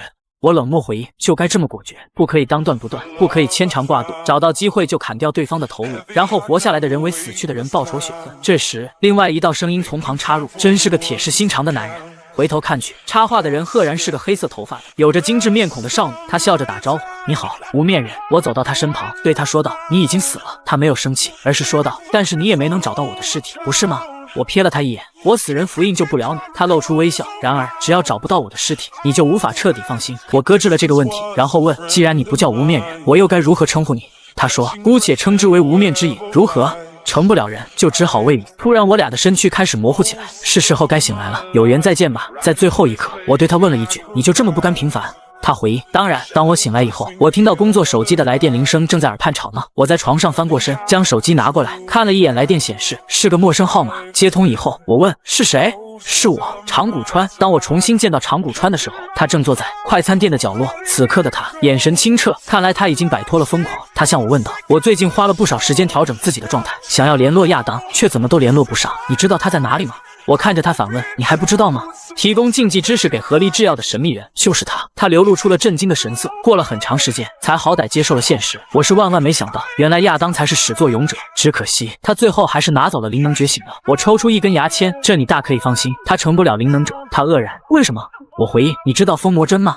其实事情的经过很简单，就如同那时的他高看我，提前用了活死人符印一样，我也没有小看他，在击中他的同时，就将封魔针打入了他的身体内部。因此，若是他真的死了，我无非是事后把封魔针取出来；而若是他没死，那么封魔针就会起效。说着说着，终于说到了正题：井上仁太是你杀的吗？他沉默下来，我继续说道：当时井上仁太被挖走眼球，并且身负重伤，他避开了我的视线，在好不容易拖着伤痕累累的身体艰难走出制药厂以后，却未能成功逃脱，反而死在了制药厂的外面。根据法医的检查结果，他的致命伤是心脏部位的贯穿伤，而且还是有人用手臂击穿的。长谷川因玉地点了点头，我救不了他。我的父亲井上仁太，他用心灵控制手段催眠了自己，为了不让自己在推进计划的过程中因负罪感而产生动摇。我提出我的疑惑，据我所知，他向来憎恨人的心意会改变这件事，这是他迫切想成为灵能者的理由吗？长谷川摇了摇头，他这么做是为了救我的母亲，也是为了救他自己。他向我陈述起了那天的经过。那天下午，制药厂陷入了战火，警察队伍入侵制药厂，而制药厂内部则出现了不少神秘组织的人与其交火。我父亲拖着伤痕累累的身体逃出会客室，然后爬出某扇窗户撤离制药厂，但他才来到外面的空地上，就遇到了凭借通灵与占卜技术的我。井上仁太虽然失去了双眼，但还是感知到面前那人的气息。他缓慢走到那人面前，声音颤抖说道：直人，你确定要阻止我？井上直人闭上双眼，声音沉重：我从小就被你教导，为人应当正直，即便成为灵能者，也不可以迫害无辜，并且在看到强者迫害弱者的时候，必须挺身而出，拔刀相助。井上仁太解释：但你的母亲他已经昏迷3年了，只有灵能觉醒药才可以强力刺激他的灵魂，使他苏醒过来。井上直人大声喊道：所以你就杀害了那么多无辜的人？井上仁太缓慢地说：你知道吗？在我小时候，我的父母感情很好，但随着时间推移，他们逐渐不睦，甚至因为生活中鸡毛蒜皮的小事而大吵。这不是由于发生了什么特别的事，什么都没发生，只是人心会变而已。他们厌倦了彼此。当我升入高中以后，看到父亲用斧头将出轨的母亲劈死时，我就想到自己以后绝不能如他们一样。井上直人盯着他：你到底想说什么？井上人太紧紧地握住双拳。我想说的是，我爱光，但光已经昏迷3年了。我经常去给他翻身，擦拭他逐渐走形的身子，看着他慢慢变丑的面孔，为他处理大小便，然后到处奔波，寻找靠谱的医生。我很想说自己会永远爱他，但我正在逐渐变成自己最讨厌的那种人。我必须要让他重新睁开双眼，必须要再次听到他的声音。井上仁太的神色隐隐疯狂，这样一切都会回归正轨了。直人，不要阻止我！井上直人的拳头忍不住颤抖，随后一把推开井上仁太。我拒绝！他父亲井上仁太对他咆哮道：你就这么不想救自己的母亲吗？井上直人说：我非常感激他生出了我，所以若是以后的我以杀害无辜的方式唤醒他，而他却会唾弃我，那么现在的我就遵循他的意愿。但若是他会因此而感激我，那么就算他是我的母亲，我也不会救他。井上仁太冰冷地问：说来说去，你就是不想救他，对吧？井上直人回应：我会想办法救他，但不是以这种方式，就算再花费10年20年，我也不会放弃。而你想要救的其实也不是他，只是自己而已吧。很好。井上仁太猛地拔出了手枪，那你去死吧！井上直人驱动灵能，当场击杀了自己的父亲。他向我说完事情的经过。此刻我发现了一些被人忽略的细节，这时我开口：有一件事情，或许你应该知道。虽然公安那边的灵媒无法回溯你杀了他的画面，但依然能够从尸体上检查出来不少事情。比如说，他生前似乎并没有对自己进行催眠，没有，他一时间茫然，似乎没能领会意思。我站起身，在离开前对他提醒：我是说，他骗了你，他没有催眠过自己。我想他应该需要一些独处时间，慢慢消化这件事情。我的老爹徐胜兴此时给我发来短信，见一面，花旗大厦顶楼，现在。等我来到目的地后，看着他的背影，友善的提醒，下次碰面不要选这么容易被灭为的位置。徐胜兴手指在空中舞动，现在没空跟你扯皮。我在井上人太的保镖身上发现了这个，在空中悬浮着一个由火焰构成的图案。他向我问道：“你认识这个东西吗？”我的眼球一下子就被这个图案牢牢地抓住。这个图案我认得，这是地心教会的文章。徐胜兴点了点头，不错，就是那个臭名昭著的邪恶宗教，满脑子破灭思想的疯子组织，想要把这个星球炸得稀巴烂的恐怖分子集团。我怀疑他们就是这起事件的另外一方势力，恐怕他们是不知道从什么途径发现了合离制药正在研究灵能觉醒药，然后插手过来了吧。而井上仁太或许是出于无可奈何，或许是认为这是某种机会，总之就与他们暗中合作了起来。我笑了一下，冤家路窄，我刚好跟他们有一些过节。徐胜兴继续说道，涉及到地心教会的事件都不可小觑，何况这次还涉及到了灵能觉醒药。现在已经有降魔局的战斗专家参与调查了。降魔局是联盟最顶尖的官方灵能者集团，不只是擅长处理亡灵和魔物，也擅长处理灵能罪犯。所以我建议你最近安分一些，哪怕是你，也应该不想与降魔专家为敌吧。我向前走出一步，目测一下现在距离地面的高度，同时对他回应：以你的身份，似乎不适合对我表示关切。说完，我便从高楼顶部一跃而下。站在楼顶的他骂了我一句：白痴！我之所以会离开，是因为那个文章勾起我以前的记忆。想要了解地心教会这个组织，必须先从这个世界的灵魂说起。在我的故乡世界，凡是宗教总要为灵魂安排一个去处，或是天堂地狱，或是六道轮回。我不知道这些去处是否真实存在，如今也没有回头探索的机会了。但至少在这边的世界，天堂地狱也好，六道轮回也罢，统统是没影的事情。人死后，灵魂去不了任何地方，只能够随着生命消逝，在原地自行解体。灵魂解体以后，就会产生死气，死气的本质就是灵魂解体以后残余的灵能，但死气不会消散，更不会湮灭，反而会因为地形引力的影响，会不断沉积在地幔与地心。这个世界与我的故乡世界一样，也是从数十亿年前就诞生了生命，并且经历了多次物种大灭绝，天文数字一样多的生命在这个过程中诞生又死去，并且就这样在星球内部不断的积压下去。哪怕从中诞生了数千亿的亡灵，也无法跨越厚重的地幔和地壳来到地表，只能够在地下世界近乎永远的持续着无人知晓的疯狂而已。但的新教会相信，在永暗无尽的地心中，正在孕育着一头史无前例强大的亡灵，它被地心教会视为至高神奇，名为凋零。地心教会认为凋零早已成型，仅仅是尚未苏醒而已。因此这群疯子千方百计地找寻某种行之有效的方法，企图唤醒凋零，将人类社会连同星球一起送入破灭的结局。而我前任驻守的深谷与他们有着千丝万缕的联系，我要做的只是找到一条线索。我想成为灵能者，就是想要调查搭档的死因和他为什么要出卖我。在与徐胜兴分别以后，无人机将我所需的情报发了过来，确认了里面的人是保罗，上次长谷川袭击的人就是他，人体实验是由他负责推进的，另外2个是他从黑色地带雇佣的保镖。此时那2个保镖正坐在沙发上看着篮球秀，是那个男人，背带裤，中分，是他。这俩保镖正看得热血澎湃时，门口的门突然打开了，男人正站在煤气灶前做荷包蛋。他察觉到有人靠近，以为是自己的保镖，他不耐烦地说道：我说了，我是雇主，我是不会给你们准备晚餐的，况且冰箱里的坤蛋只够我一个人吃。说话的同时，他转头看来，并且看清了我的面孔，他脸色顿时一变。我看着他，你放心，我不是来抢你坤蛋的。他战战兢兢盯着我，你是什么人？外面那2个人呢？我向身后瞟了一眼，都被我杀了。我看着他，在肚子里酝酿话语，然后决心试探。至于我来自教会，这么说你能明白吗？他眼神逐渐变得惊恐，最后连连后退，脚一滑，跌倒在地。他似乎真的知道地心教会的事情，很可能也知道的新教会在上次的事件中扮演的角色。我抓住他的衣领，将他提了起来。他不敢反抗，只能任由我摆布。把你知道的事情都吐出来吧。他颤抖着问：什么事情？当然是地心教会的事情。这种事情为什么要问我？你不就是从那边过来的吗？我眼神冷漠看着他，那是我骗你的，骗我的，骗我的。他自言自语，似乎终于崩溃，忽然大喊大叫。我向石板上用力一拍，一个生坤弹被弹入空中。我手掌一挥，生坤弹径直砸中冰箱。我慎重地对他说：我不确定你的肋骨比不比冰箱门更结实，但我确定，如果你再发出这么大的声音，我就剪断你的声带。反正如果只是听我的问题而已，只要留下耳朵就可以了。而回答的话，写字也好，点头摇头也罢，都可以。你说是不是？他惊恐地看着我，点了点头。我开始提问，那么第一个问题，你对地心教会有什么了解吗？在我的威胁之下，他开始讲述关于地心教会的事。最初，井上仁太从未知途径取得灵转药制作方法以后，便召集了仅数名研究者，组成了一支秘密研究团队，其中既有被威逼的研究者，也有如保罗一般被利诱的，而绑架实验体的工作，则是交给了雇来的黑色地带居民。但没过多久，有2个特级灵能者不知道从哪里得知了井上仁太的计划，企图前来抢夺研究资料。这2人自称是凋零信徒，也即是地心教会之人。井上人太无法反抗，于是当场选择效忠于地心教会，以保证性命安全。他们接受了井上的效忠，然后其中1人催眠了公司里的部分研究者和保安，使其转入灵能觉醒药的项目中。之后他似乎有其他事情，先一步离去了，而另外1人则留了下来，名义上作为井上的保镖，实则负责监视他。我询问道：“还有其他的吗？”保罗惶恐地回忆：“没有了，我知道的都告诉你了。”我从刀架上抽出了一把杀猪刀，玩味地看着他：“你确定没了？”我话锋一转：“你在被催眠以前就参与人体实验了吧？你的手上已经有多少条人命了？”他连忙求饶：“我承认，我有错，我会改的。我在离开河狸制药以后就已经洗心革面，再也不会做那种事情了。我会努力偿还自己以前所做的一切。”我看着他反问：“通过指使自己的护卫杀死这个屋子的原主人，然后在这里煎荷包蛋给自己吃的方式，在你的原定计划中，每吃1个荷包蛋能够净化自身多少颗罪孽？”他顿时哑口无言，然后连忙喊道：“我还有一些财富，虽然来路有些不光彩，但那是我花了一辈子积累下来的财富，我全部给你，全部给你。”他看我的动作没有停下来，于是大声质问：“你说过不会杀我的？”我淡然一笑：“我只说过不会砍掉你的脑袋，但没说不会拿你当活祭品。”他浑身颤抖地看着我：“活祭品？”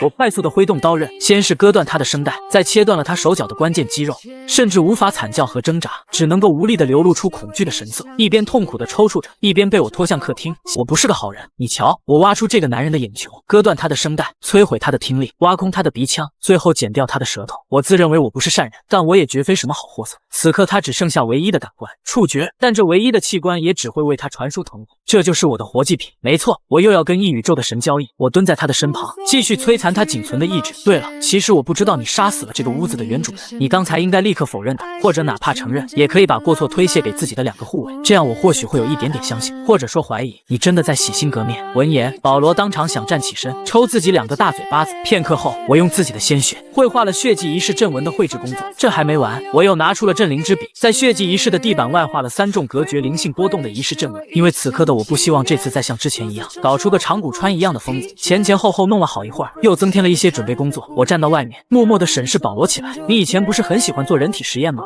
今天终于轮到你了，很高兴吧？他惊恐地瞪圆双眼，而我则开始念诵起了咒语：以我之鲜血，以敌之生魂，呼唤您的到来。良久，周围忽然起了风，一股难以言喻的氛围笼罩全场。那根只存在于我想象中的触手再次探入我的头颅中，搅拌起了我的脑组织。眼前的光景开始变得陌生，整个世界好像正在变得虚假，但似乎又在接近某种人类不可以接触的真实。我闭上了双眼，可即使眼前一片黑暗，其中也似乎在蠢动着什么。忽然，这些不是颜色的颜色所形成的斑点，似乎正在逐渐变成一个人的轮廓，并且稳定了下来。我沉默地看着这个人形。就在这时，一道幻听式的话语声响了起来，不是从人形那边传来的，而是从我的想象中传来的。什么都没有，没有欲望，没有烦恼，没有色相，没有业障，俗世中的一切在那里都不复存在。幻听式的声音继续响着，我仔细听来，那居然有些熟悉，像是我本人的嗓音。硬要说的话，就是空灵。人形那边也发出声音，是全然陌生的声音。空灵人形靠近我，忽然他的手插入了我的心脏，但我并没有感到任何不适。随即他便消散开来。我木然地看着这一切，心中却产生不了任何感想，一切都显得那么不知所谓。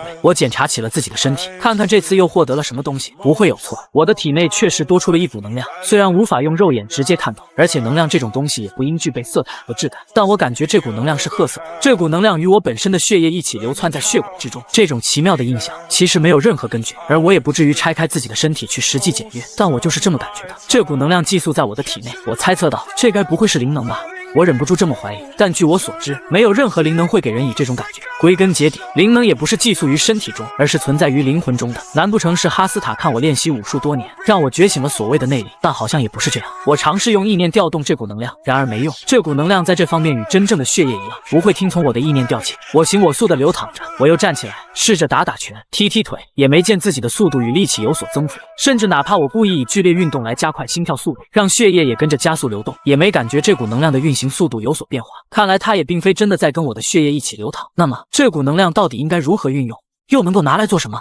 有它没它似乎都没差别。难道它仅仅是我的幻觉，就像是完形崩溃一样，是血祭仪式带来的副作用之一？若真如此，那么血祭仪式给我的馈赠又在哪里？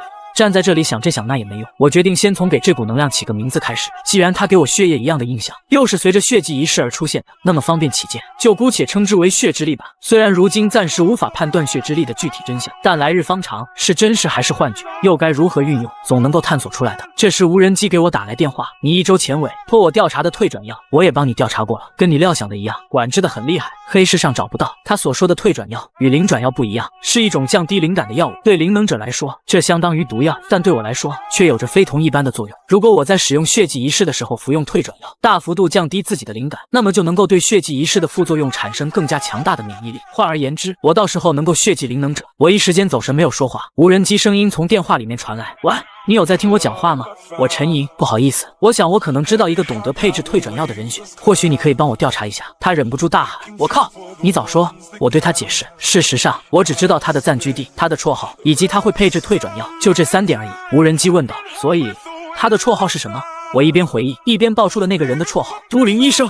次日清晨，我早早的来到车站，但我并没有立即上车，反而是在等一个人。只因我将自己最近要去安溪镇旅游的行程告知了徐胜兴，结果遭到了他的强烈反对，理由是不放心我这个手脚残疾的儿子出远门。虽然我对这种发展早有预料，但也的确不方便一声不吭就离开，否则以他的性情，没准会丢下工作，循着线索直接追上来。在经过了一阵交流以后，我们终于找到了妥协点。我依然会前往安溪镇，但必须有人跟着。这个人就是胡麻，胡麻只是绰号，他的真实姓名是亚尔维斯·克里斯托弗，字数长到让人提不起劲去记，因此之后我会只以胡麻这个绰号来称呼他。据徐胜兴介绍，这个人是他在局里的亲信，但因为前段时间犯了错，所以现在遭到了停职处分。人绝不是坏人，相反很有正义感，表里如一，就是不知变通。他最近正好很闲，听说要来陪我这个领导的儿子出门旅游，倒是很积极，立刻应了下来。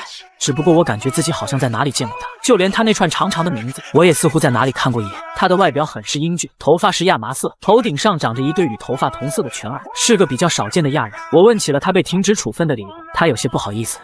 前段时间我被徐队长带去河狸制药伪装保安，然后遇到了无面人，然后也没通报其他队员，还把情报透露出去了。听他这么一说，我的脑海中猛地掠过一道闪电，原来是他。我终于记起来了，上次潜入河狸制药的时候，我的确碰到了个自己在公安局内部的支持者，从他口中套出了一些情报。后来为了防止他后悔转去通报伙伴，我就顺手把他打晕了过去。我拿起叉子问道：你支持无面人吗？他的犬耳突然竖直，用力点头：是啊。我问道：可无面人不是犯罪者吗？似乎是个视秩序为无，凭着自己喜好杀戮的恶人。这也是我父亲与我聊过的，他认为无面人并非为了正义而战，而是有着私人的动机。身为警察却支持他，这样会不会不太好？闻言，他眉头一皱，想要反驳，但张开嘴巴过了一会儿，他的犬耳又像淋了水一样沮丧地垂了下来。是不太好，但是我还是相信无面人是正义的。他确实杀了很多人，但那都是些坏人。如果消灭坏人能在结果上拯救很多好人，那么就应该这样做。我提问，或许无面人自己并不是那么想的，他之所以会杀戮罪犯，只是因为这正好与他自私的动机重合到了一起去。他愁眉苦脸地思考着，虽然我不认为无面人是这样的人，但如果真是这样，那我或许还是会支持无面人吧。我产生疑惑，为什么？他回应，无论动机如何，无面人还是在结果上惩奸除恶了。第二，无面人救过我的妹妹，所以无论他的动机如何，我都支持他。我的妹妹海伦·克里斯托弗，他说自己前不久被好像是羊皮杀手的男人带走，接着忽然出现了个男人，用喷雾把他迷晕。等他醒过来的时候，那人戴着个鸟嘴面具，跟他说：“你已经没事了，可以回家了。”我听到他描述的鸟嘴面具，就知道那肯定是无面人。那时我就想，如果我以后遇到无面人，一定也要帮助他。我恍然大悟，所以你就在他进入河狸制药的时候替他掩护了。他点了点头，是的，虽然最后还是被他打晕了，我好像根本没被信任。说着说着，列车途经一站，停了下来，一批人走了下去，另一批人走了上来。新的乘客们里面有2道显眼的身影，其中一人是乘坐轮椅的美貌少女，灰色长发，穿着白色连衣裙，虽然双眼闭着，但看着不像是在睡觉，而是瞎了。而另外一人则是个其貌不扬的女人，穿着职场女性一样的灰色正装，姿态干练，走在后面，为前者推着轮椅。这个组合难免吸引人的注意，我看了一眼，很快就收回了目光。列车继续行驶。都灵医生，我最初是从亚当口中打听到此人的。按他的说法，都灵医生一直在安溪镇附近活动。虽然我无法信任他，但眼下只能姑且过去碰碰运气。即使拜托无人机收集情报，也无法知晓都灵医生的性别和年龄，更不知道他的外表与来历。只知道他在联盟各地游荡，算是个流浪医生。而见过他的人对他外表的描述都不一致。有人说他是男人，有人说他是女人，有人说他是老人，有人说他是青年，甚至有人说他是小孩。1个多小时过后，列车到达了位于安溪镇的地上站台。总而言之，尽是一些令人摸不着头脑的发言，充满了都市怪谈一般的可疑氛围。前方映入眼帘的正是安溪镇，虽说是知名景点，可看上去却不是什么古镇，似乎只是个随处可见的现代化小镇而已。但在我看来，这个小镇却暗藏危机，原因是昨天无人机为我提供的一份情报。当初与徐胜兴交手的井上仁太的保镖凋零信徒爆裂，在事件结束以后，并没有栽在徐胜兴的手里，而是直接撤退，不知所踪了。我为了观察地心教会在河离市中可能的动向，便委托了无人机调查爆裂是否还在河离市里停留。这个委托是与调查都灵医生的委托同时进行的。没想到的是，昨天晚上无人机给我发了一份安溪镇列车站台的监控录像截图，在画面里，爆裂混迹在出站的人群中间，向着站台出口走去。换而言之，此时有至少一个地心教会的特级灵能者，正怀着未知的动机潜伏在这个小镇之中。拜火教是联盟受众最多的宗教，主要信仰火焰，是太阳为至高神祇，并且受联盟法律认同，地位崇高。仅从普及度而言，就像是前世地球欧美的天主教。教堂外观也有着类似于天主教的风格，只是建筑顶部的标志用的并非十字架，而是正圆形的黑色环形标记。据我所知，居住在这个世界的人们，即使不是拜火教徒，也不至于对拜火教反感才对。但我发现胡麻看到教堂时，却似乎有点抵触。于是我问道：“你不喜欢拜火教？”他承认的有点犹豫，似乎担心招致我的反感。我安慰道：“我不是拜火教徒，你可以放心。”胡麻似乎是害怕我在人群中走散，你扶着我的肩膀吧。那个河豚旅馆还有2个街区，这边游客不少。我笑了笑，别那么紧绷。他严肃起来：“那可不行，万一你受伤了怎么办？我可不好向徐队长交代。”我反问：“我看上去很容易受伤吗？”他默默地看了看我，我也看了看自己。的确，自己这身伪装的残疾姿态看上去是挺弱不禁风的，即使只是普通的走在大街上，也像是随时会被谁撞倒在地的样子。我看了他一眼，我倒是想问，你是不是讨厌我？他愣了愣，我继续说，你看，我非但说了你喜欢的无面人的坏话，还是个一无是处的残疾人，连出趟远门也要人陪着才可以。若非我这次坚持要来安溪镇，你也不必陪着我走这一遭。我尝试着露出不是特别擅长的微笑，你是不是觉得我就是个任性的井二代，只会仗着父辈的威严给其他人添麻烦，所以瞧不起我？他立刻摇头，怎会如此？徐队长是我的救命恩人，徐队长的儿子自然也是我的恩人，怎么会有瞧不起的念头？我产生了好奇，你说的救命之恩具体是指什么？他似乎有点难以启齿。见状，我也没有追问，因为此时我并不是冷酷无情的无面人，仅仅是与人为善的徐福而已。于是我开口，先去宾馆的预订房间吧。就这样，我们在路上走着走着，一路穿过安溪镇的大街小巷。没过多久，我们到达了河豚宾馆，这算是小镇上最好的宾馆了，同时也是此地难得一见的高大建筑，仿佛是直接从大城市搬过来，看着也挺气派。胡麻帮我铺好床单后，呼出一口气，老大说你要睡纯棉的床单，不然身上容易生疹子，特意叫我带了一床过来。别看老大平时挺糙的，但其实人很细心的。我淡淡回应，他可是特警，不细心可不行。胡麻倒了一杯水，向我问道，你怎么会想到来安溪镇旅游？这名字听着就有点阴森森的。我接过水杯，是这样的，我这次来安溪镇不是为了旅游。他产生好奇，不是为了旅游，那是为了什么？我说是为了找一个叫都灵医生的人。我此时的思路很简单，与其在接下来处心积虑地甩开他，独自寻找都灵医生，不如直接给出一个自圆其说的理由。于是我接着说，接下来的事情请你保密，别与我的父亲透露。他看上去有点为难，但我也没等他答应，我便自顾自地说了下去。我之所以找他，是为了治疗自己的手脚。他吃惊道，治疗手脚？这不是连正规医院也无计可施的复杂旧伤吗？我望着天空，但我听说都灵医生是个相当有能力的流浪灵能医生，或许他有着某些正规医院的医生也没有的能耐吧。而且他好像正好就在这安溪镇，所以我就先赶过来了。坦白说，我对此也没抱多少期望，只是想尽自己的努力试试看而已。他提出疑惑，所以为什么不直接告诉老大呢？我继续说道，但如果这件事情被我父亲知道了，他很可能会觉得我其实相当在意自己的残疾，继而产生不必要的压力吧，这就不是我想看到的了。胡麻接受起来倒是很快，他脸上流露出了钦佩之色。原来如此，你真的是个有孝心的人。我面不改色的回应，一向如此。胡麻想了想，但你准备如何说服都灵医生为自己治疗？至少我们应该先去找他。他话音刚落，我拿出手机询问，你知道这里吗？他点了点头，那个地方是一个酒吧民宿，经营这家民宿的人是个30多岁风韵犹存的老板娘。在我问及都灵医生的时候，他看了看我这个不速之客，似乎觉得我不会成为客人，就皱眉说自己不会泄露顾客的信息。但在换成胡麻出面以后，他的态度就好了很多，甚至如实回答了我刚才的问题。固然是因为胡麻的面孔对女性确实有着莫大的杀伤力，他笑着说，确实是有个自称都灵医生的人过来住宿，但他昨天就走了，明明他给的钱还足够住宿1个月的。胡麻好奇地问，他就叫都灵医生吗？真名是什么？既然有在这里住宿，就说明拿出过身份证件吧。那么他长什么样？名字应该有过登记吧？老板娘看了看胡麻这张英俊的面孔，我们这里在登记方面没那么严格，只要顾客能拿出钱和身份证件就可以了。边说，他边拿出一个登记簿，登记簿上面其中一个名字赫然写着都灵医生，而不是真名，也没有写联络方式。在我和胡麻看完图片后，老板娘仰起头不解道：“说来也怪，不看照片，我都快记不清他的样子了。明明他昨天才走的。”我们离开了这家民宿，胡麻一汗道：“福哥，看来他很可能已经在昨天离开安溪镇了。真的是如此吗？”我一言不发地怀疑着。据情报来看，爆裂进入安溪镇的时间也正好是昨天，这其中的巧合实在难以忽视。特别是都灵医生似乎也并非按计划离去，而是匆匆离去的，像是有急事一样。难道是因为他察觉到了有凋零信徒进入安溪镇，所以想要匆忙躲避吗？进一步说，他会不会就是爆裂此行的目标？所以他是在躲避爆裂。胡麻提议道：“不如我们接下来先在安溪镇观光2-3天，然后返回河离市吧。我还没有好好了解过这座小镇呢，也不知道为什么要叫安溪镇这种不吉利的名字。”就在这时，不远处传来了一道声音：“安溪镇这个名字源自于350年前在这里诞生的梦境魔物，你知道吗？”在6个世纪以前，有一只末日神奇从地心深处爬了出来，将当时的一个月亮拖入了抽象宇宙，给当时的人类造成了长达5个世纪的地狱浩劫。末日神奇和梦境魔物之间到底有什么联系？我跟胡麻同时转头看去，说话的人是之前在列车上见过的灰发少女，她依然乘坐轮椅，双眼闭合，脸上带着淡淡的微笑，而她身后则跟着个面容精致的女助理帮助她推动轮椅。靠了过来，胡麻念了一遍梦境魔物。推轮椅的少女笑了笑：“你是否知道，就在6个世纪以前，天上其实挂着2个月亮？”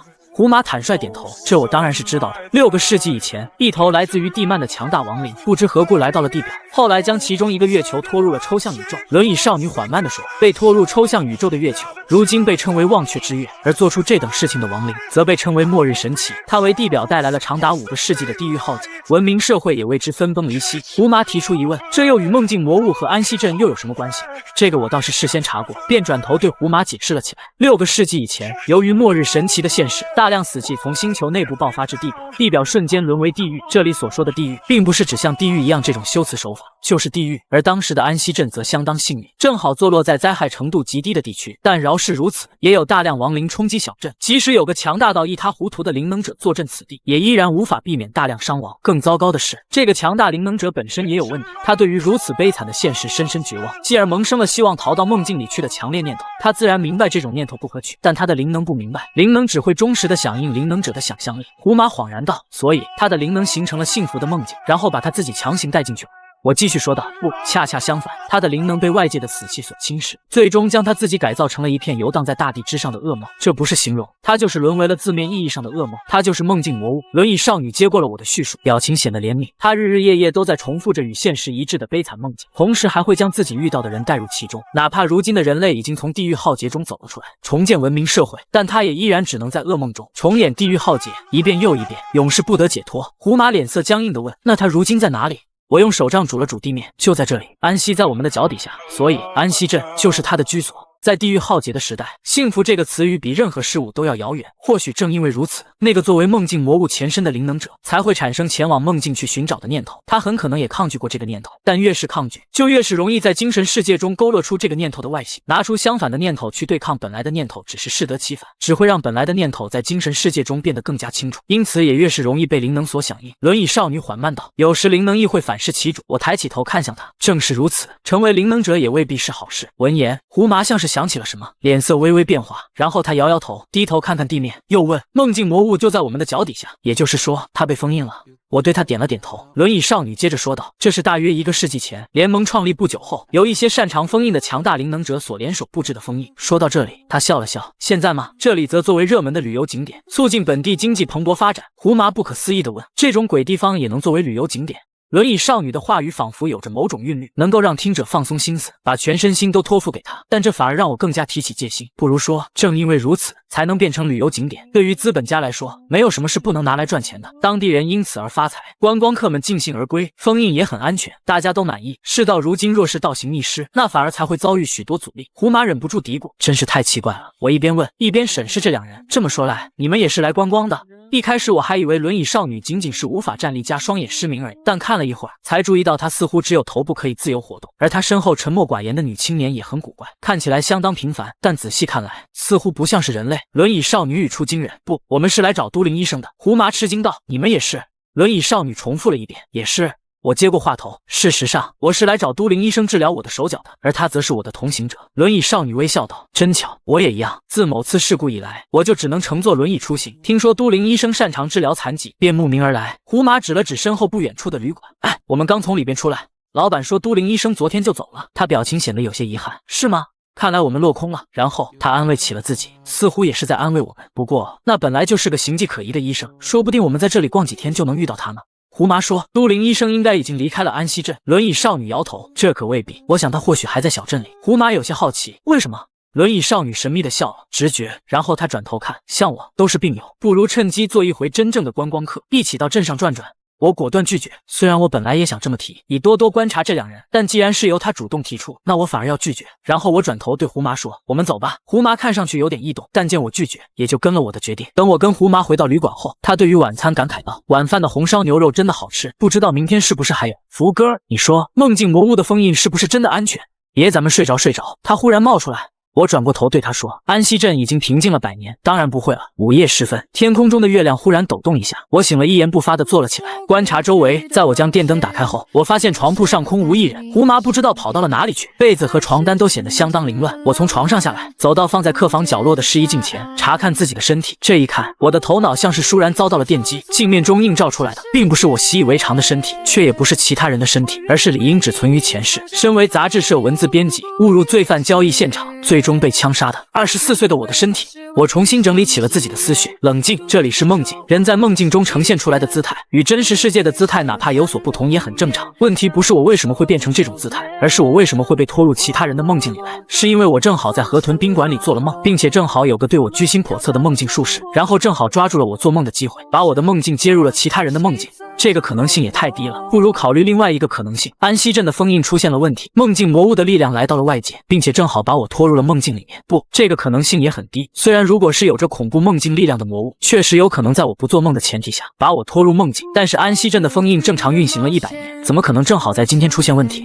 就在这时，客房的门板猛地被拍响了，我立刻回头看去，也不知道是谁在拍门，声音极其响亮，而且与其说是拍门，不如说是在以把门板砸坏的势头在攻击门。毫无疑问，这个不速之客绝非怀着善意而来，并且知道我就在这里。此时我还无法排除这是梦境魔物的噩梦的可能性，若真是如此，那么来者恐怕甚至连人类都不是。我姑且对着门的方向喊了一句，什么人？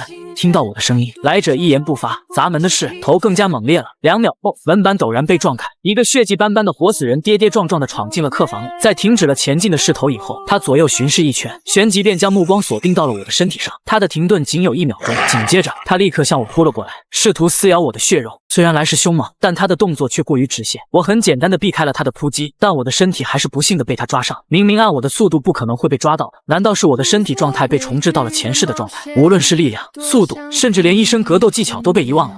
我现在的状态就与提笔忘字差不多，我只是遗忘了那些我本就掌握的东西，就好像被一道开关阻断了。此时我要做的就是将开关强行搬回去，这个过程不可以拖泥带水，必须全神贯注，一次完成。这一刻，我感到自己的肌肉力量回来了，武术技巧也回到了自己的脑海里，就像是终于记起来如何去写某个忘记写法的词语，然后写到了纸面上，令人无比痛快。我长长的松了口气，虽然说无需紧张，但刚才那种比起做残疾人的时候还要无力的情况，倒也真是让我捏了一把冷汗。我发现身旁有本书，我抽出几页纸，在我的进攻之下，纸张瞬间切入活死人的喉咙，一路断开他的颈部肌肉。下一瞬间，我的拳头命中了他的面孔，他的头颅被击飞了出去，撞到试衣镜上，随后哐当一声落地，无头尸体摇摇晃晃。当我以为眼前的活死人会跟我认知里的活死人一样，没有了头颅就会死去，但下一刻，这具无头尸体颠覆了我的认知。他在没有头颅的情况下，继续向我扑杀过来。我再次避开了他的攻击，顺手再抓起一块长度合适的碎玻璃。虽然把碎玻璃当成匕首也依然相当不趁手，但总比把纸片当成刀刃好多了。我趁机借助墙壁跃起，来到他的身后，连续挥动刀刃4次，他的四肢和躯干应声落地，污血在地毯上溅射开来。饶是如此，他的四肢也依然像蛇一样试图向我挪动过来。这还真是与历史书上记录的一模一样。坦白说，我以前虽然见识过亡灵，但对活死人却是首次亲眼目睹。这种被大卸8块以后还能继续挣扎活动的邪恶活力，恐怕即便是意志坚定的人看了也要留下心理阴影。而如果我记忆中的知识没有出错，接下来我哪怕将其切得再小块，他也不会真正死去，仅仅是因为缺少关节而无法活动而已。在末日神奇的阴影笼罩天地的时代，